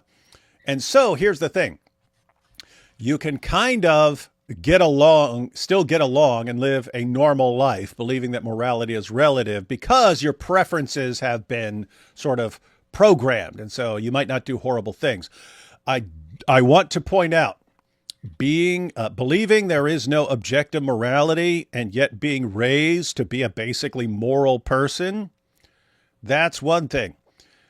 Believing that there's no objective morality and you're different and you're a psychopath or something, you're going to end up hurting a lot of people, and you're going to end up going to jail and prison. So anyway, there are consequences for stuff. Hey, hang on, check this out. 1 second. First, we got Ida. David, correct yourself. I'll zoot wherever they want. No. Hey, look who we got here. Look who we got. We got Danny Phil Talk. That's your buddy. That's Danny from the video. He says, I'm willing to chat with you guys right now about my part, since we are all here. That's him? Yeah, that him. That is him, yeah. If you guys want to talk to him, I could put him on. I have to say I'm not interested. The only thing I know about you, Danny, is you're not interested in like serious making a point. You had an opportunity to respond to the claim that Jordan was making. You instead chose to go in a different direction for a gotcha moment. You're kind of the opposite of the person I'm interested in talking to. We've been going for almost 3 hours. We're almost going for 3 hours now. At this point, I'm just exhausted. Oh, by the way, IP, you can cut out anytime you need, because I understand you go to sleep. Me and AP stay up late, and I stay up all night anyway. So this is just normal for us. You go to sleep at a normal human hour, like normal people. Yeah. But anyway, Danny I would is in the chat and wants to talk. I'm scared. That's why I won't do it. Yes, he'll say, define worship for me. Oh, do you worship Mary? Morality was invented at the Council of Nicaea. That's true. That's true. Hey, IP, how about we watch one more little section here, and then you can go ahead and cut out. Good. So you can go to sleep. Sounds good, yeah. All right, here we go. Hey, this guy looks like he's had maybe brain surgery or something like that. He's got that scar. Why do you have to insult him, man? It's not an insult. That's cool in my book. It means you've been through some stuff. First thing you say about somebody, he probably had brain surgery. Again, that's cool. That's cool in my book. Oh, he's not even on. What the heck? Hey, Jordan Peterson. How you doing? How you doing, man? My name's Luke. Nice to meet you. Good to see you, Luke. So your claim that morality and purpose can only be found in science is a little shaky, because I think that your claim is really being framed to be morality and purpose can only be found in religion. What did he just say? Hang on. No, I think he got this wrong. Hang on, let me back this up. Claim that morality and purpose can only be found in science. He got it opposite. He said your claim that morality and purpose can only be found in science. I think what you want to say is morality and purpose can only be found in religion. So yeah, Peterson's claim is morality and purpose cannot be found within science. This guy misheard him or misunderstood him. Maybe he'll correct it in a second. Or they're just going to continue not understanding what each other's saying because the guy completely We would never know this. That tends to be what happens here. Okay, let's see. My name's Luke. Nice to meet you. Good to see you, Luke. So your claim that morality and purpose can only be found in science is a little shaky, because I think that your claim is really being framed to be morality and purpose can only be found in religion. Is that how you're kind of framing it? I would say that the domain of religion is the domain of morality and purpose. Yes, exactly. So Peterson didn't even catch that the guy said the opposite of what he's actually saying. So this is interesting, but they're moving on. Okay. Also, that science is actually structured, at least in part technically, to eliminate such considerations from its purview a priori. Okay. Right? That's why we define science as value-free. Mm-hmm. But that has to be wrong because scientists have to prioritize their attention towards something before they can even engage in observation. Okay. And that act of prioritization of attention is a value-predicated act. And so I can continue. Yeah, everyone. Jordan speaks in lofty terms and so on. He basically pointed out that science doesn't give you the values, but there are values presupposed in science, and therefore these things are not coming from science; they're coming from somewhere else. And if you're the sort of person who I just go where I only believe in science, okay, you can't even have science then, because you don't have the value. You don't have the values that are actually presupposed within the scientific framework. Like the duty to believe truth I was mentioning earlier. Like you have to have that as a scientist. There's a duty to share the truth that you see. There's a preconceived notion that your own consciousness is capable of observing the outside world and finding true things about it. Yeah, there's all kinds of value statements and intentionality in science. Yeah, and that's what Jordan was saying. So let me just back up just so we can hear him. Towards something before they can even engage in observation. 1 second. All right. Scientists have to prioritize their attention towards something before they can even engage in observation. Okay. And that act of prioritization of attention is a value-predicated act. And so I can continue. There's all sorts of things we have to assume about science before it can take place. Okay, so what I'm specifically pointing out here is about... 1 second. I did want to get to... Danny had a follow-up, so I just wanted to... let me see. Let me do this other one first. Rage Against the Ummah. Rage Against the Ummah says, I am having doubts regarding my faith. I love the idea of Jesus. I just doubt some of the Bible. What would you all recommend for your own case for Christ? What doubts, man? What doubts, man? Check out my 15 video series on the reliability of the Gospels. I have it up in a 6-hour video, but the playlist is also on my channel as well. You can see it there. Just so you know, Rage Against the Ummah, doubting parts of the Bible does not mean you're not a Christian. I did not believe in the inspiration, or I didn't believe in the divine inspiration at all in the Bible when I became a Christian. I just believed, okay, Jesus died and rose from the dead, so I'm going to listen to him. And I believed that I had accurate historical records of some of what he said and did, and based my belief on that. I didn't believe in the rest of the Bible. So it was just, I'm becoming a Christian based on this guy. And keep in mind, there was Christianity before the New Testament was written. Christianity was there. So it was based on believing in Jesus. Now, I think that you're supposed to believe in the Bible as a Christian. I'm just pointing out, hey, if you're reading a story and you're going, this sounds wild to me, does not mean Jesus didn't die on the cross for sins and rose from the dead and so on. So don't think that, doubting something puts you outside the realm of Christianity, but you should try and figure these things out and so on. That's not very orthodox Christian of you. So get your thoughts organized. So I like to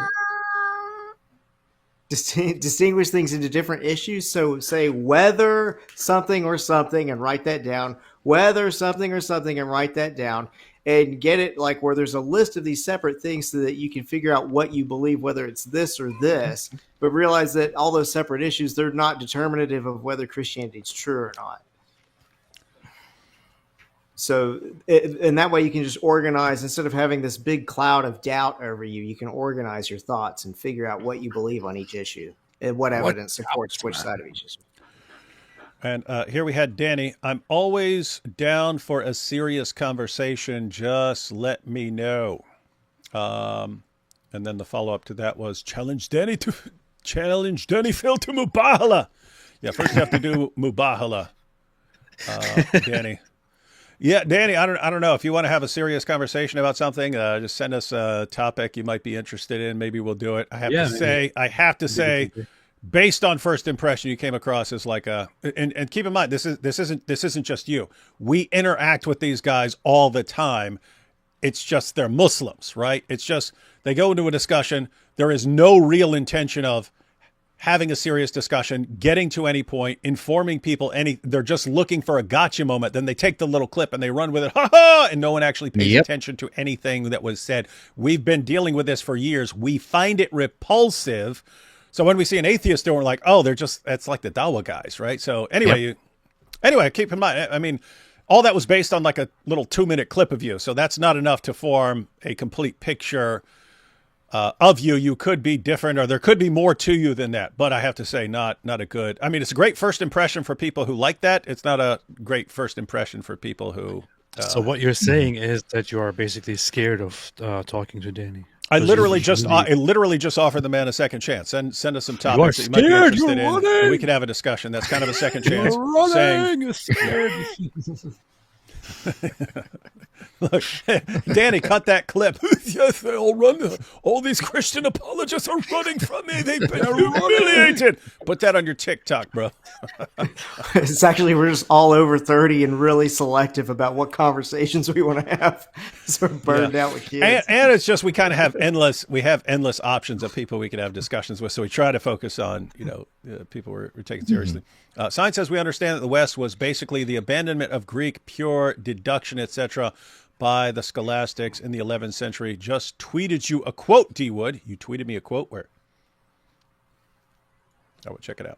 I will check it out while we play this. I don't know if that's Religion in particular, accurate. since you yourself are a Christian, right? That's people debate about. You're saying this statement here? The super chat, I don't think that's entirely accurate, but yeah, I'm not sure what they entirely mean. Yeah, because this sort of just figuring everything out in your head, that was more like the Platonic rationalist. It wasn't.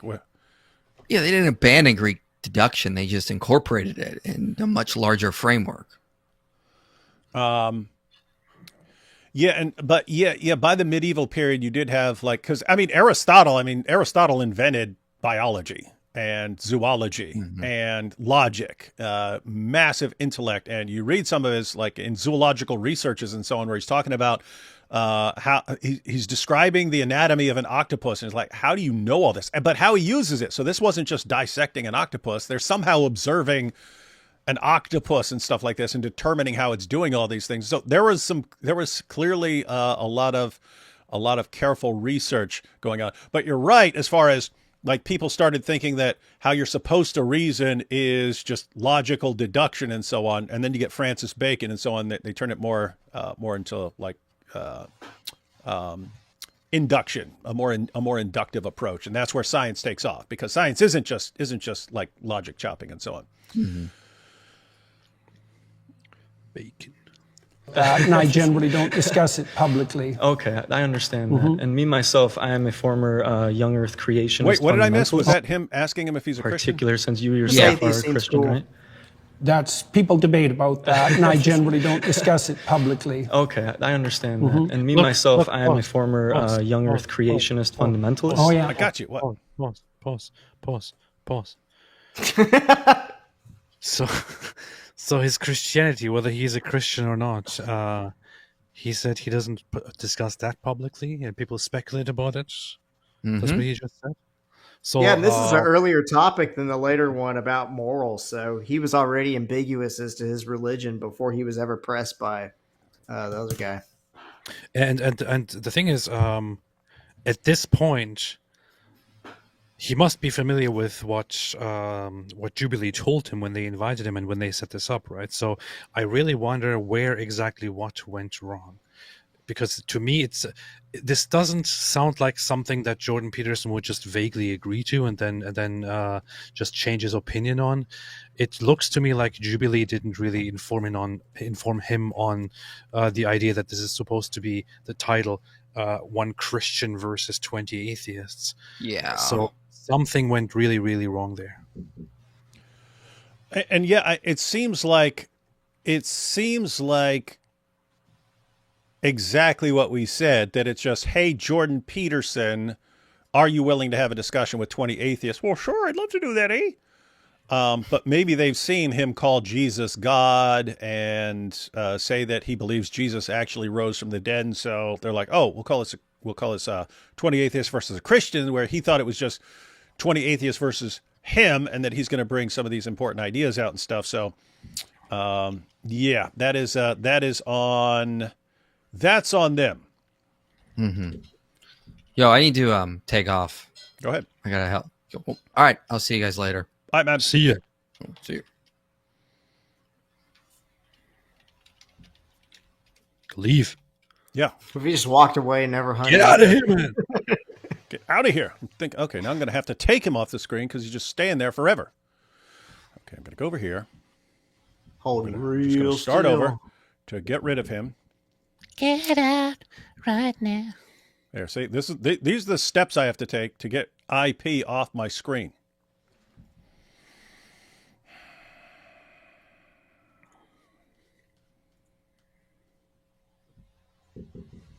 All right. So I have experience in this. I used to run a TikTok channel directed Oh. about apologetics, about And the you're an Bible, expert. specifically in this type Serious of facet stuff. with morality, evolution, and such, and going back and forth with that. So in the Bible, it talks a lot about slavery, right? Yes. Yes. So Oh, now IP runs? Now IP runs? Yeah, thanks a lot, IP. Thanks a lot, IP. You were scared of the slavery topic. Yeah, he knew. Oh, I know what the topic is. Let me get out of here. They're going to mention in that, slavery it teaches in you a how to moment. take Now I care should of a leave. Mm-hmm. I won't know how to answer that. slave. Rather than saying slavery is wrong, I think Now it it should says say that that. in the story of Moses. It says slavery is incorrect. It says Well, it's immoral. that's why Moses leads his people away from slavery. But why does the Bible predicate and tell people exactly how to take care of a slave? Isn't Well, that immoral? Wouldn't you say that culturally we've evolved as a species, as he said earlier about empathy? Yeah, I would say that the reason we evolved, so to speak, away from slavery was because the West was founded on Judeo-Christian morality and the Yeah. presumption that every person was made in the image of God. Wouldn't you And say so that slavery that- itself became immoral, and Yeah. that was established by Protestant Christians in the Yes. UK, who then convinced the Yes. UK government for 200 years to go to war on And slavery. wouldn't you say that this is about the cultural evolution of humans in general, rather than just Christianity? No, I think it's the 'Cause- flowering of the ideas that were embedded in the biblical text. So That is correct. So, guys, everyone understanding? It's say, but there's slavery in the Bible, and Peterson points out, but yeah, it's not a good thing. Otherwise, why would God lead the people out of slavery? And then, of course, it eventually leads the entire world out of slavery. So there's a system there, and he's saying, but why didn't it just say slavery bad instead of doing it in this way? Why was it treated as something that was okay ever? It just should have said everything that was wrong there at the beginning. But you do have this idea in the New Testament. Jesus says things were allowed because of the hardness of people's hearts. Things were allowed at a time because of the hardness of people's hearts. So it's acknowledged in the Bible. These certain things in the Bible are not ideal. This is the way things are. This is the way people are at this stage of humanity. And so there are certain rules. Connected to this is the idea that, rules shouldn't be changing or something like that. And I was like, dude, I forget what his name was, but dude, maybe you'll have kids one day. And guess what? You're going to have different rules for your 2-year-old than you have for when he's 5. And you're going to have different rules when he's 5 than you'll have for him when he's 8. And you'll have different rules for when he's 8 than when he's 12, and so on. It's not you that's changing. He's in different circumstances at different levels of development. I would say that it would be very difficult to argue, which is why I don't know. I kind of it becomes questionable when Jordan Peterson or somebody else goes down the path of making any suggestion about Moses or somebody else. You're leading people away from slavery. I would say that at best you could argue that that the Old Testament regulated slavery.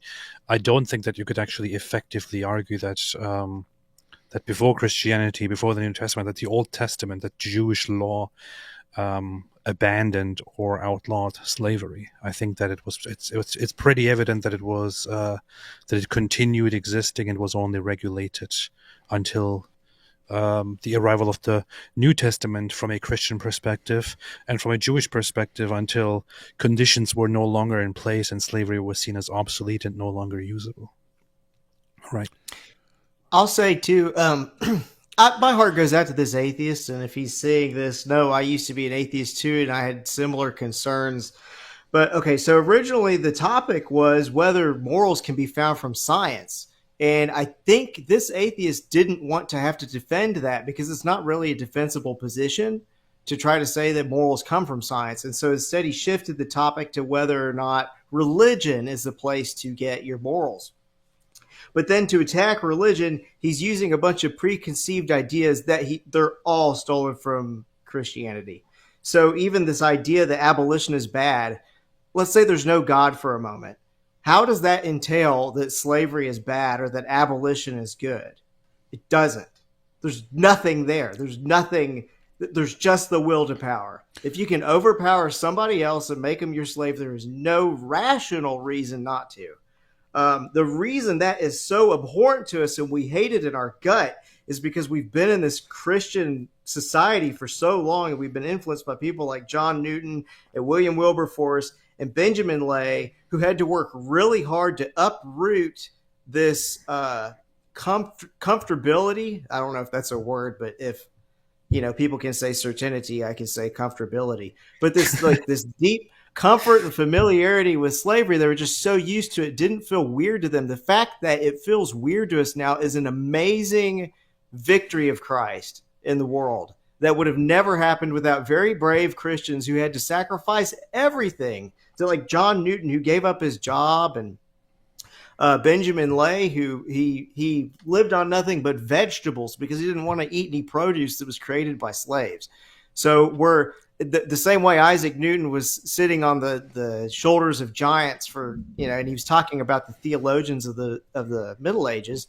We're sitting on the shoulders of giants, of moral champions who ended slavery in the world. And really through the British Empire, they spreaded that idea of abolition everywhere. And it is just amazing that you have these atheists that's the issue they go to. But what about slavery? It's like, do you not realize how you got the idea that this was bad? Like, thousands of years of humans would have no clue what you're talking about if you say it's wrong. So how do you suddenly understand that it's wrong? Where'd you get that idea from? Oh, I just got it because we developed to this point. It's like, okay, you haven't changed.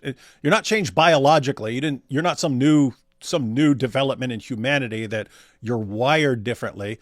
You've absorbed the idea that it's bad. You've been programmed all your life to believe that it's bad. Where'd that idea come from? Guess what? It ain't come from atheism.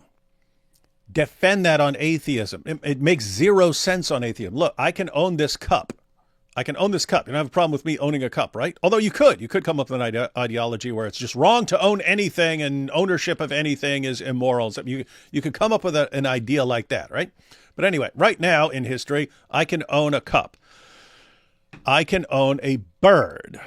I can own a dog. I can own a cow. Why can't I own a human being? Why is it okay to own a cup or a dog, but it's morally wrong to own a human being? Where'd you get that idea? Here's the thing. We know exactly where you got that idea. It sprang out of some ideas in the Bible. The book you're attacking as pro-slavery is where you actually got the idea. And it starts off in the first chapter of Genesis that human beings are created in the image of God. They're created with a certain kind of dignity. And there's an entire world that degrades the image of God. And one of the ways we do that is by things we do, like slavery and so on. You get to the New Testament, and then you get moral principles like do unto others as you would have them do unto you, and so on. And so you can actually, now you're thinking morally. Would I want someone owning me? No. Okay, so should I be, owning other people and stuff? So you can start thinking through these things. And this actually started off early in Christianity, but back then Christians would just free their slaves. Wealthy Christians would buy other people's slaves and then free them. With that said, slavery continued.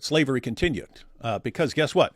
Human beings can do just whatever is moral to them, even if they were to think through it, they would see some conflicts with other beliefs that they have. You could take a group of young Christians right now, raise them as Christians, and raise them in an environment where all women being OnlyFans models is perfectly normal. And if the kids grow up in that environment where that's just what Christian women do, they're OnlyFans models, and it's just totally normal, they would think that's totally normal, and they would grow up, and a bunch of them would do that. Someone in there might eventually start thinking, hey, why is this actually? Should we be doing this? Is this actually consistent with our beliefs? And might start raising a ruckus and saying, guys, we need to think about this more. But it's just that is a feature of human beings, that they tend to do what is normal in their society, even if it happens to conflict with things that they officially believe. But yeah, it is just amazing that we've gotten to a point where something that was completely normal around the world for thousands and thousands of years is now regarded as a moral abomination by people who have no basis within their own worldview for believing that it's a moral abomination, and they still can't even be brought to realize how they came to view it as a moral abomination, because as soon as you bring it up, hey, you got this from Christianity, they start going, but what about slavery in the Bible? Not really. Why are you even objecting to slavery in the Bible? Because the Bible ultimately led people out of slavery. Anyway, that's the situation. Yeah, the Christians were so successful, people don't even realize they don't have a basis for the idea anymore. And really quick, I want to plug 3 books for any atheists watching. Books. The most important one is Straw Dogs by John Gray. Well, I'm putting these books out there because they're all written by atheists saying that you can't have morals on atheism. And I know, as an ex-atheist, hearing that from a Christian, it doesn't hit as hard as hearing it from an atheist. And Straw Dogs by John Gray was really good. Probably the best one I'm going to suggest. But then also Alex Rosenberg's Atheist Guide to Reality is a good one. And then the creepiest one is Beyond Good and Evil by Nietzsche. If you can deal with a more cerebral book, he's really, really wordy, but he's a really good writer. Very difficult book. Yeah, it's like if an evil bad guy wrote philosophy. That's Beyond Good and Evil by Nietzsche. You're about to set AP off. You're about to set AP on a rampage. I am trying to forget about my obsession with Nietzsche. That is in the past. I am no longer that. No, that is wrong.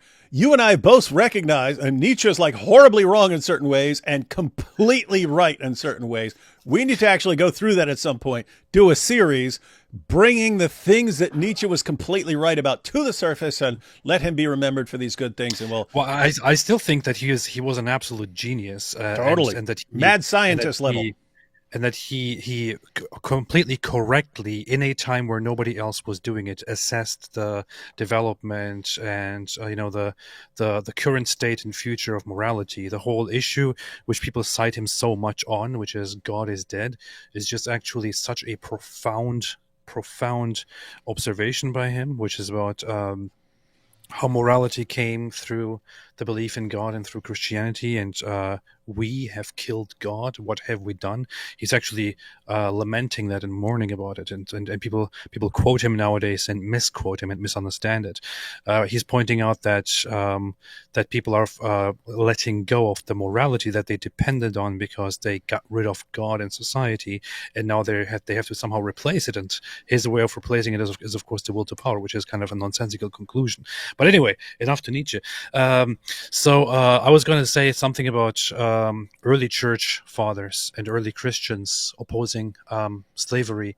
IP mentioned this quite a bit, but a hugely important church father very early on, very fundamental in Christian thinking, Gregory of Nyssa, was one of the people who he's considered a huge theologian. And he freed thousands, didn't he? If I recall, he's the one who he's the one who said it. He's the one who said it, who spoke against it. I'm trying to think if it was him. There were a few people back then who took money and they freed thousands. I don't know about that. His whole family was based, right? Isn't he in Dominion? He wrote like he condemned slavery and condemned it as an injustice, as a sin, and said it is obviously incompatible with God's creation and God's and the nature with which we were created and so on. And other church fathers said similar things. If they didn't go as far as condemning slavery altogether or saying we should get rid of slavery, they at least brought it down to it is a sinful state, and people who find themselves in a slave-owner relationship should treat them as brothers because we are all equals before God. But very early Christians did condemn and speak out against slavery. So the whole you could say the earliest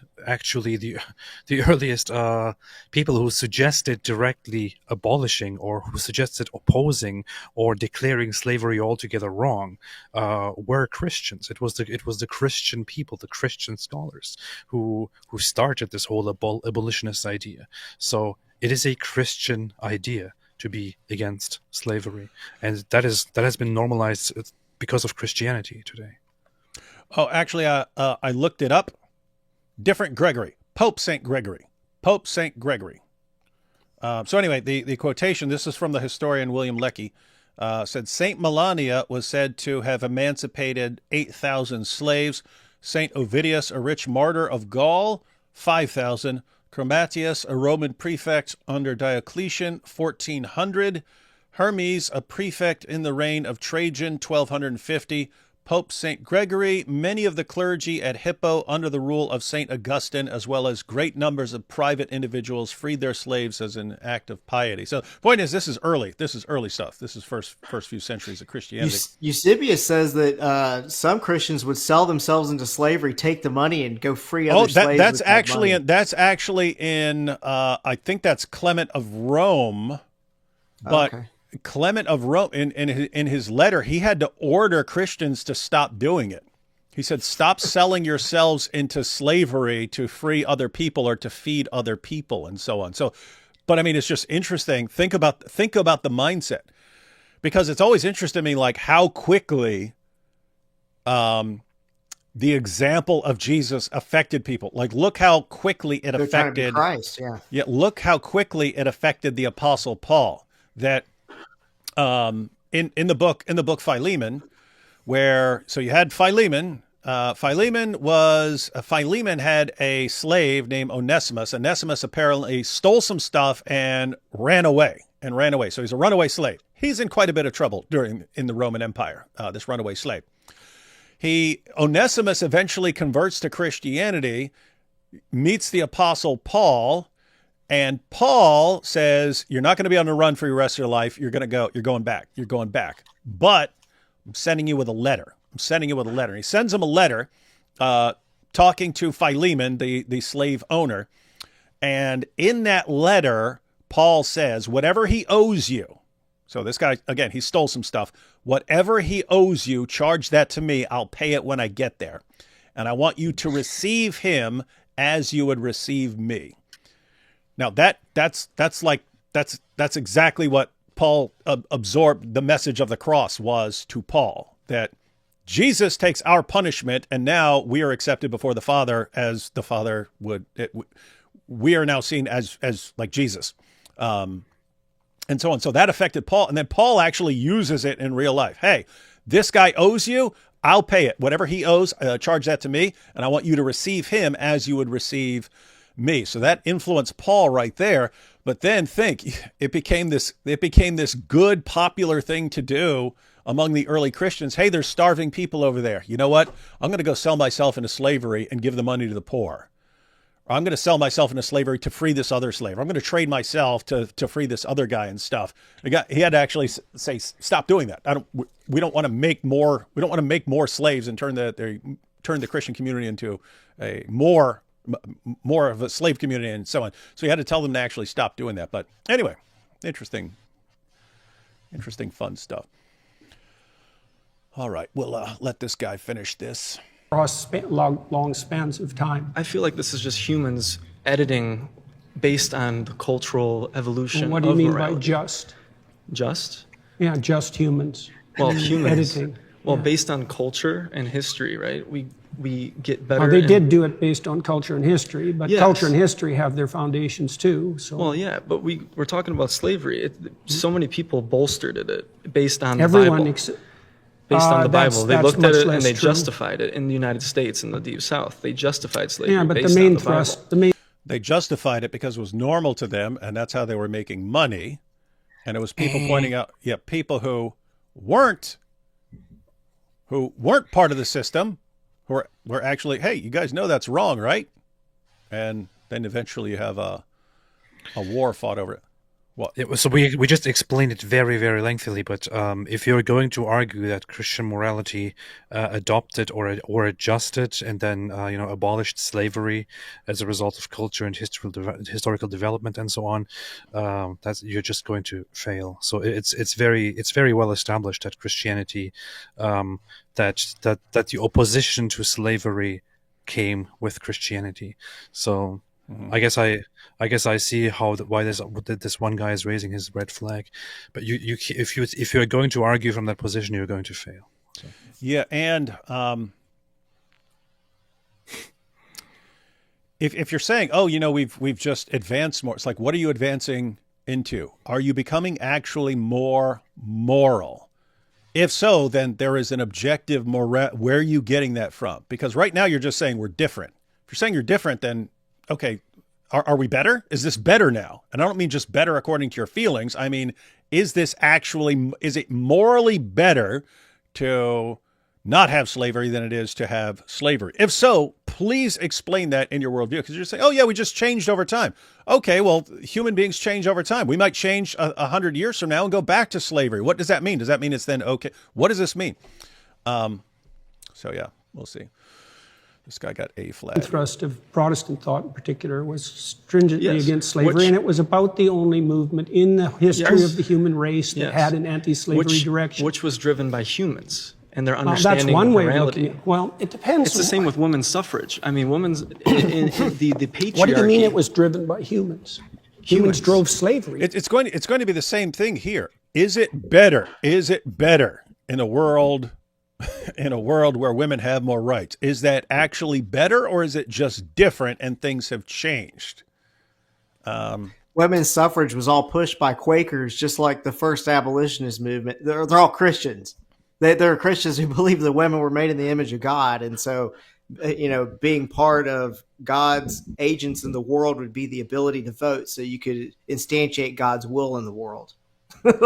So his example 100% goes against his conclusion. Well, and I keep going back because I'm looking at the topic is literally on the screen. Morality and purpose cannot be found within science. Nothing he is saying is refuting that. In fact, he's undermining his own. If he's acting like we're actually getting better and that we are morally better now and it's morally right to oppose slavery and morally wrong to own slaves or something like that, then are you getting that from science? Because the only record we have of how you got that is from Christians spreading the idea. It wasn't because they discovered it with a microscope. It wasn't because they figured it out in a lab. It's because they put some ideas together that they got from their Christian worldview. So if it's not from that, if you're saying, no, it's just a coincidence that Christians came up with this, there's something else. Okay, what is the something else? And is it science?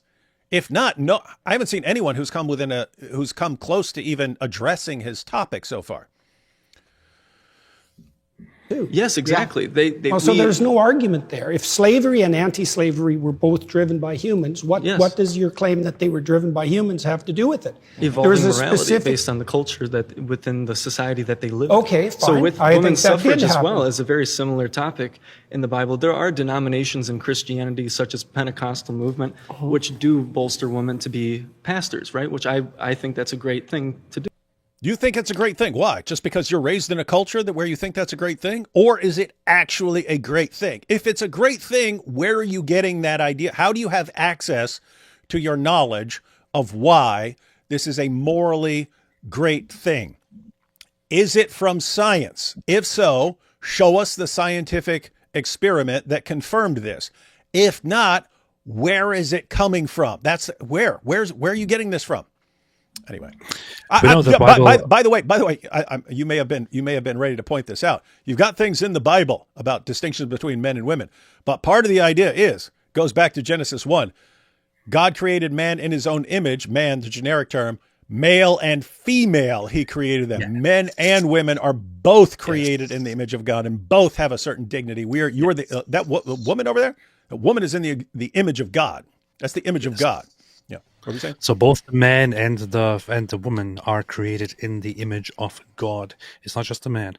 But the Bible also has very clear, the New Testament especially also has very clear condemnations of slave traders, for example. So it's not like this is a sentiment that developed way later over the years and only recently came to our attention.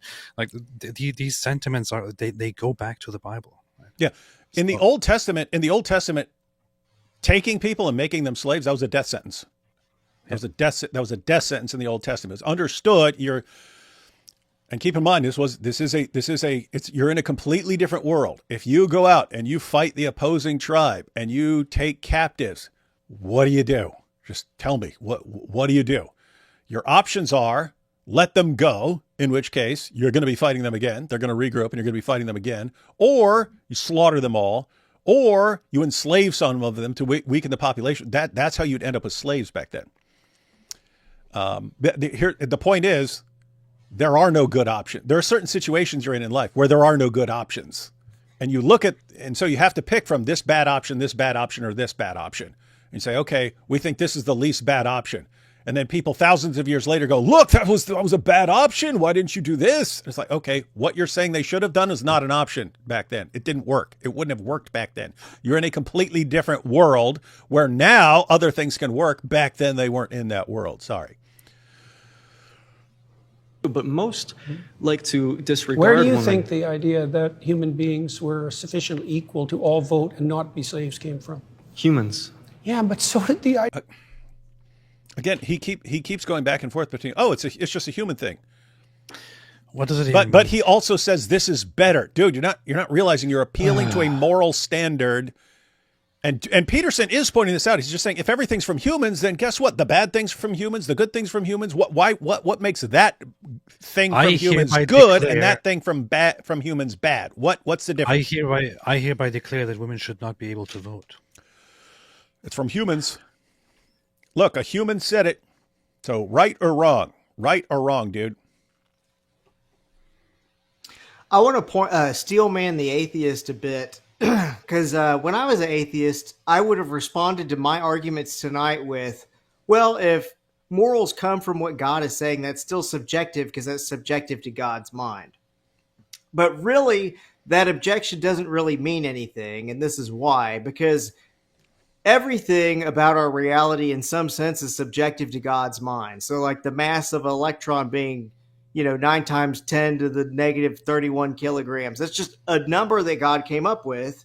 And so in a sense, it's subjective to God's mind, but then it's also objective because it's true for everyone that that's the mass of an electron. So it is subjective in the sense that God picked it, but it's also objective in the sense that it's true for everyone. Same with like the gravitational constant, right? Yeah, subjectively, God just picked the gravitational constant to be G, but it's still true for everyone that that's the gravitational constant. And so it's the same with morals. You could try to say, well, it's just subjective to God what morals he picked. It doesn't matter because it's true for everyone, the morals that God picks, if that makes sense. Nerd. Yeah, my response when I was an atheist would have been, I think it's all nonsense. I mean all the talk of right and wrong, it's all nonsense. It is. That was my late stage atheism. Yeah. I started to realize. That was I had an advantage in seeing this clearly because I was a psychopath. I wasn't influenced by emotions and so on. My view, what? Was what? He's saying you're still a psychopath. Yes, I was a psychopath. I still am, but I was then as well. It's like Mitch Hedberg. He said, I used to do drugs. I still do, but I used to too. And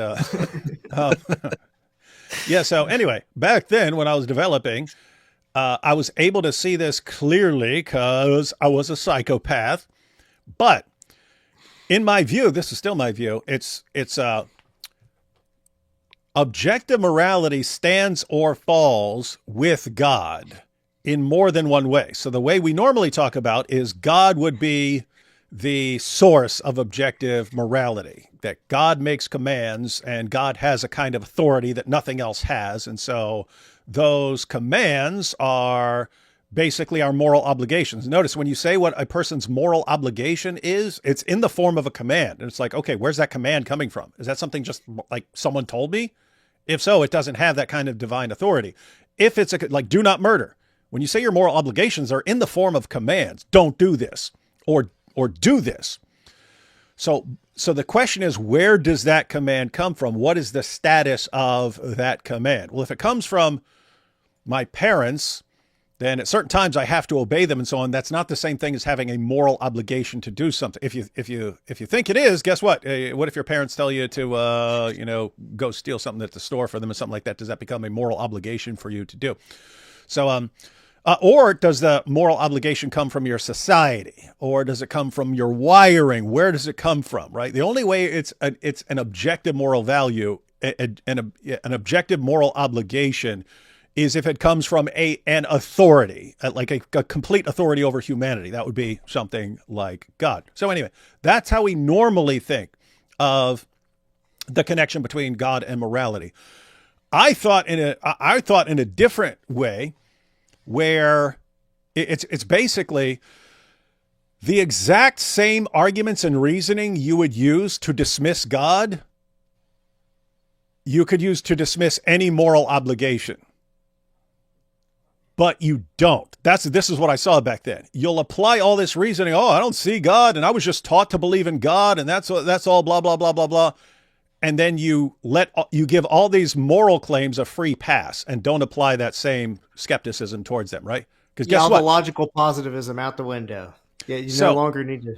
Yeah. So, hey, I was told to believe in God, but I don't see God. I don't see any evidence for God. I don't see any scientific proof for God. I don't see any reason. The only reason I'm told to believe in God is just because a bunch of people told me and made me do things, and that's where I got it. And so guess what? You know what? I'm done with that. You guys haven't proven anything to me. I'm not going to believe in a bunch of stuff just because you said it. Okay, apply the exact same reasoning to do not murder. You've never proven that to me. You can't prove that scientifically. You've never given me any reason to believe that is an actual moral obligation other than a bunch of you saying it to me all my life. You've never proven anything. You've just said it. You know what? I'm done with that. What most atheists do is they'll do that with God. Hey, you haven't proven that to me. I only go where the proof is. And then they'll make all these moral claims that they can't possibly defend and that make no sense at all on their own worldview. And they don't see it. I saw it. It's like, oh, okay. Yeah, you've never proven that. I don't care about that. You don't prove that. I don't care about that. It's all gone. It's all gone together. So anyway, it's like our atheist friends, I just wanted to point, our atheist friends are what I would call inconsistent skeptics.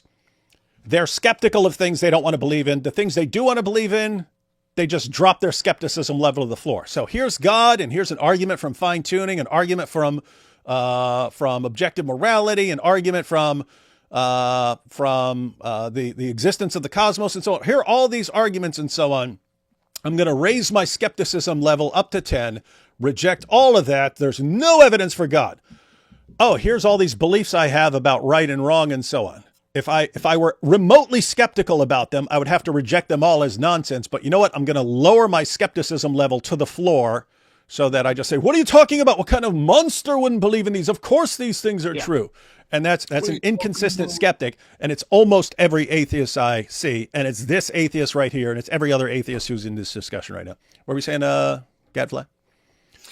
I like to ask them, okay, so how much does the phrase "you shouldn't murder" weigh, right? How long is it? Where is it on the periodic table? 37 you grams. Start asking this, you ask them the same sort of questions they would ask about God, because they're always wanting, like, scientism, like logical positivist evidence for God. It was like, you believe so many things without any kind of evidence like that, like the duty to believe truth. Prove that the duty to believe. How much does the duty to believe truth weigh?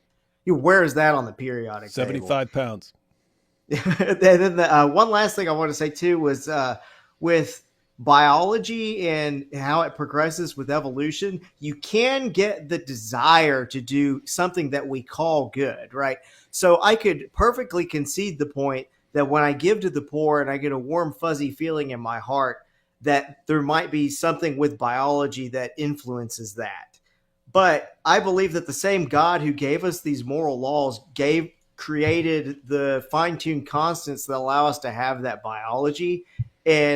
But we also have free will. And so it doesn't 100% sync up, but you can't have those ought statements come from the biology. The biology is just the is statements. Powerful. Yeah. Let's see if this guy gets the point. Idea of slavery. So did the idea of God.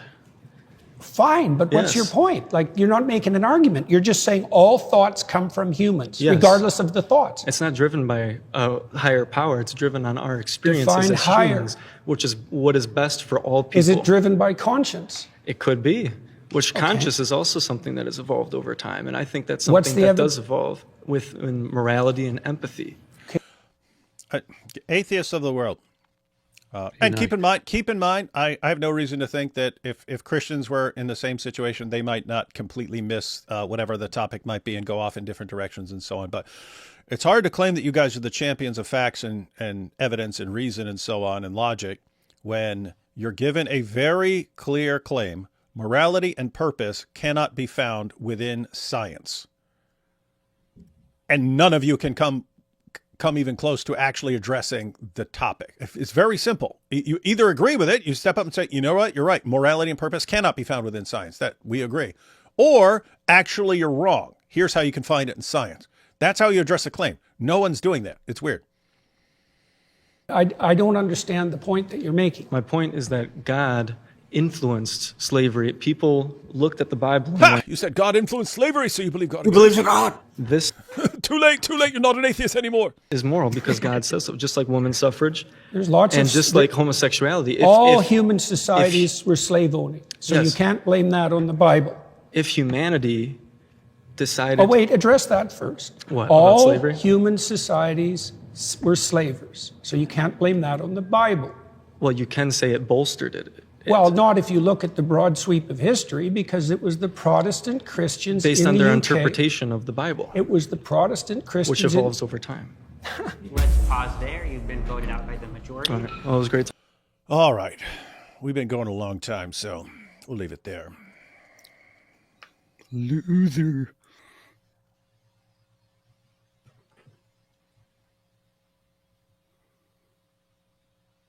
Why are you shaking your head? Is it always like that on Jubilee? Just, hey, here's my topic, and then don't even address it? Yeah. I've never seen a single episode, but yes. It's pretty lame. All right, let's go through these super chats. Wait.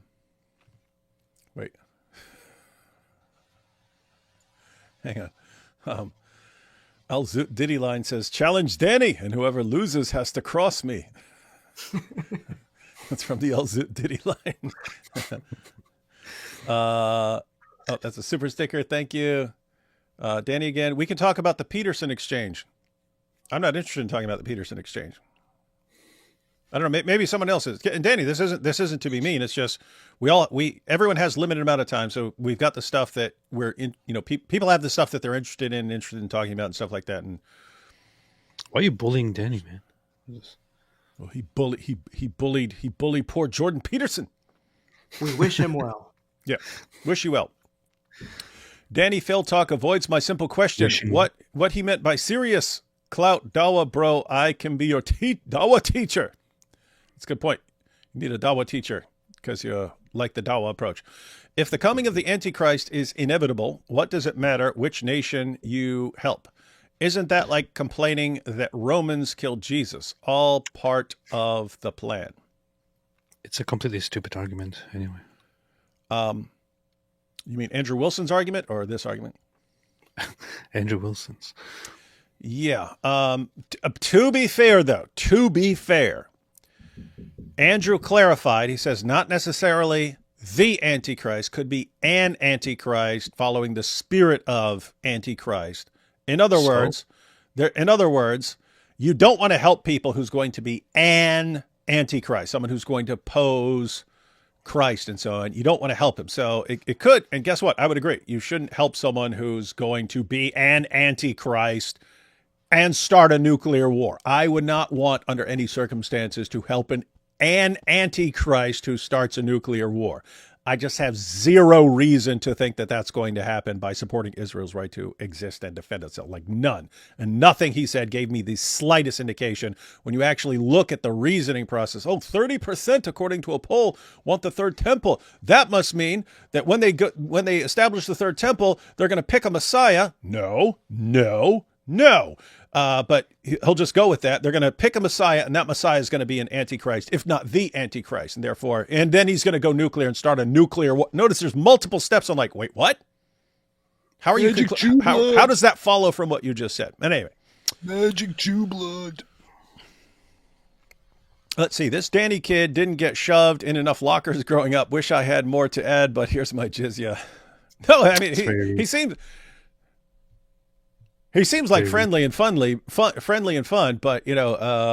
might be, I don't know, might be fun to have a discussion with and so on. It's just TikTok does something, and I don't even know. I mean, if you sit down with someone famous and you're on TikTok, you might want to just, hey, let me go for the gotcha moment or something like that. I don't know. That Joseph guy who made that comment about the lockers needs to shut up. Exact kind of comment that breeds division and no genuine good conversation. So wait, let me go back. So Joseph said this Danny kid didn't get shoved in enough lockers growing up. Wish I had more to add, but here's my jizya. I would have shoved him in more lockers and then he would show more respect. And then Sean jumps in and says that Joseph guy who made that comment about the lockers needs to shut up. Exact kind of comment that breeds division and no genuine good conversation. So you get it all. I stand with Sean here. Yeah. No shoving kids into lockers. That's why they become atheists. They're like, why would God allow me to be shoved in a locker? I will destroy God for allowing this. Don't shove people in lockers. Yeah, no shoving people in lockers. In fact, you know what I'd like? I would like it to become a moral virtue for strong kids to protect other kids from being bullied. Like, how is that not a thing? It's happened in certain schools where you have like a group of kids like, you know what, we're gonna like patrol the school and stop bullies and so on. It's good. That should be encouraged. Like, hey, if you're a strong young guy, don't go around bullying. Be a guy who stops bullying. Be a better world. Slavery in Egypt is very different from the rules of slaves in the Torah. Yeah, that's true. Mm-hmm. That's true. If Joseph isn't Jesus' father, how is he from David? Well, you have a couple ways for that, but ignore Joseph comment. He took it back, lol. Okay, good. He took it back. See? You see it? That's progress. Joseph took it back. That's good. Let's see. Mike Winger has the best anti-slavery Bible take. Yes. Stop trolling. Mike Winger has the best of nothing except being annoying as anything. Best argument against atheism. Marquis de Sade, the atheist Momo had a screwed upbringing like Momo, his El Quran, the 120 days of Sodom. The atheist Momo had a screwed up upbringing like Momo, his El Quran, the 120 days of Sodom. That was a creepy dude. Does this count as tithing? You can. I mean, it wouldn't be normally church tithing, but you can always give to a homeless shelter or something like that. Someone needs to do a reverse Uno card on JP and ask him, what does he mean by mean? Someone do that. Someone do that. What do you mean by mean? Let him know how it feels. Let him know how that crap feels. A good example, Ida, a good example would be the immoral things in Islam, which also was given through Allah and his prophet. And the Muslims today see it as moral because of exposure, as amoral just because of exposure to our God and our society and culture. Yeah, that's the thing with like certain issues, like men being able to beat their wives and so on. It's completely acceptable in Islam. But you'd have lots of women who have a problem with it. Polygamy, totally allowed in Islam. You'd have lots of women just because they grow up in a different society where they have a problem with it. Marriage to prepubescent girls. You'd have lots and lots of women and lots of Muslim men who have a problem with it now, even though it's not coming from their religion. So, yeah, absolutely correct. We have Celeria, who says, "Whoa, I can't believe I actually made it back before the stream came to an end. I am shocked." Also, hello, mysterious wigged gadfly AP Dr. Wood. Hello, Thank Celeria. you. I'm 89%. What do you mean by mean? Someone said, I am 89% sure you would have a good conversation with Danny. Yeah, Danny. Danny, don't know you. Only know you from this so little clip. In the comment section, not here in the chat, because I'm not going to see the chat afterwards. In the comment section, if there are topics you're interested in discussing that you discuss regularly, it might be good. So anyway, we're Christians. We have various backgrounds. Christian Gadfly. Me, matter of fact, all three of us are former atheists here. AP is also a former Muslim. So he's a former Muslim and a former atheist and a former agnostic. And full cat human now. Christian Gadfly. I'm the most dangerous of all of us. So careful. Christian Gadfly's background is in the legal realm. That's why you shouldn't trust him. My background is in philosophy. So there are a variety of topics. If you come up with one that's interesting, we're totally cool having a discussion with an atheist. I'm the coolest. Jizya Al-Kalbi. that was Dia's nickname, Jizya Al-Kalbi. Win for Danny. You've been humiliated. You guys take Aquinas' view of natural law theory or Calvin's view of divine command theory on how to derive morality from God. I take Aquinas one, by the way. I don't think they're mutually exclusive. You can have natural law with respect to certain things and divine command theory with respect to other things and virtue ethics with other things. You can, all these things are not mutually exclusive. You do not have to pick, and this is the only thing I'm going to. Let's see. Jubilee is just the Al-Zut story for online debate. It is. Oh, I knew it. They keep reenacting. We need to start saying that. They're reenacting the Al-Zut story again on Jubilee. And comments under that debate show how people take arrogance and insults as wins. I am ashamed for these kids' parents and advocate for lockers shoving. We're back to that. We're back to the locker shoving. No, here's the thing. One, it's messed up to shove kids in lockers. We know what people are saying. Just random like you gotta humiliate them and so on. No, it actually has the opposite effect. And they grow up and I will humiliate everyone in return. But yeah, it is a serious problem. There's a serious problem. And again, it's an issue in Dawah that you can be trying to show that the evidence confirms some claim and so on. And other people are just looking for a gotcha moment to share in their video. And then once they've got that, guess what? That goes viral. And the actual serious discussion never goes anywhere and people don't pay attention to it. So that is a sad feature of reality, especially in the age of the internet, where, guess what? If you have some gotcha moment with some important person, it's going viral. It's going viral. The actual discussion will not. And so, yep, that's just a sad feature of reality. I guess we're just going to have to adapt and just all change and just go for gotcha moments every time. That's what we're going to have to do. That's what we'll do. And last super chat here. AP is proof of evolution. He evolved from an otter man to a cat human, an obviously higher life form. Yep, and soon I'm going to become a human. That's a good point. Yes, at his baptism, he will become a full human. Yep. He will no longer be a cat human. All right, guys. What are we on, AP? What are we doing? Any idea?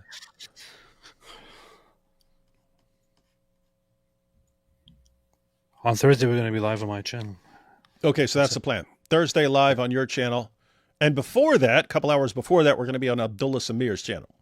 Yeah. Okay, guys. Everyone get that? Tomorrow I'll be live with Robert Spencer for This Week in Jihad. Should have another video up tomorrow. I had a topic, but now that Andrew Wilson's fans are coming over and harassing me, I might mess with him again. I don't know. We'll have to see what happens. Here's the thing. All you guys who harass me, it doesn't have the reaction of, oh, no, I won't talk about him anymore. It's like, oh, they want to play, eh? So anyway, should have a video up tomorrow. We'll see what topic. AP sent me a video of some Dawa guy making really stupid claims, so I might respond to that. The Islamic dilemma thing, I think, yeah. Wasn't that? No, you sent me a response. He was responding to my video pointing out how dumb Lily J was in her video arguing that Muhammad is mentioned. Yeah, Lily J, right remember here. You argued that Muhammad is prophesied as the comforter in John 14, and I pointed out how insanely stupid that is. Anyway, I think the video clip you sent me, AP, is like 3 minutes long, but it was a response to that. But anyway, that was really, really, really, really, really dumb, so I might respond to that. And then, so on Thursday, ladies and gentlemen, Abdullah Samir, Mr. and Mrs. Friendly Ex-Muslim. They're both ex-Muslims, husband and wife duo. We'll be on that channel earlier, and then we'll be on AP's channel at 8. It'll all be super cool, super dope, super fly. Christian Gadfly. Most likely we will be reviewing a Jay Dyer on the Stupid Twins show. Oh, yeah. You've been wanting to do that for a little while now. Yeah. So we'll do that. Christian Gadfly, how can people follow you? You can see my YouTube channel called Christian Gadfly. My final thoughts for this stream are just a reminder to look up Straw Dogs by John Gray. If you're an atheist and you're wondering why I, as an atheist, thought that atheists didn't have morality. And then I also would like to ask ChatGPT a question. ChatGPT, who's the gayest YouTuber of all? Apostate Prophet is the gayest YouTuber of all time. Talk about a gotcha moment. That should be on TikTok right there. I knew it.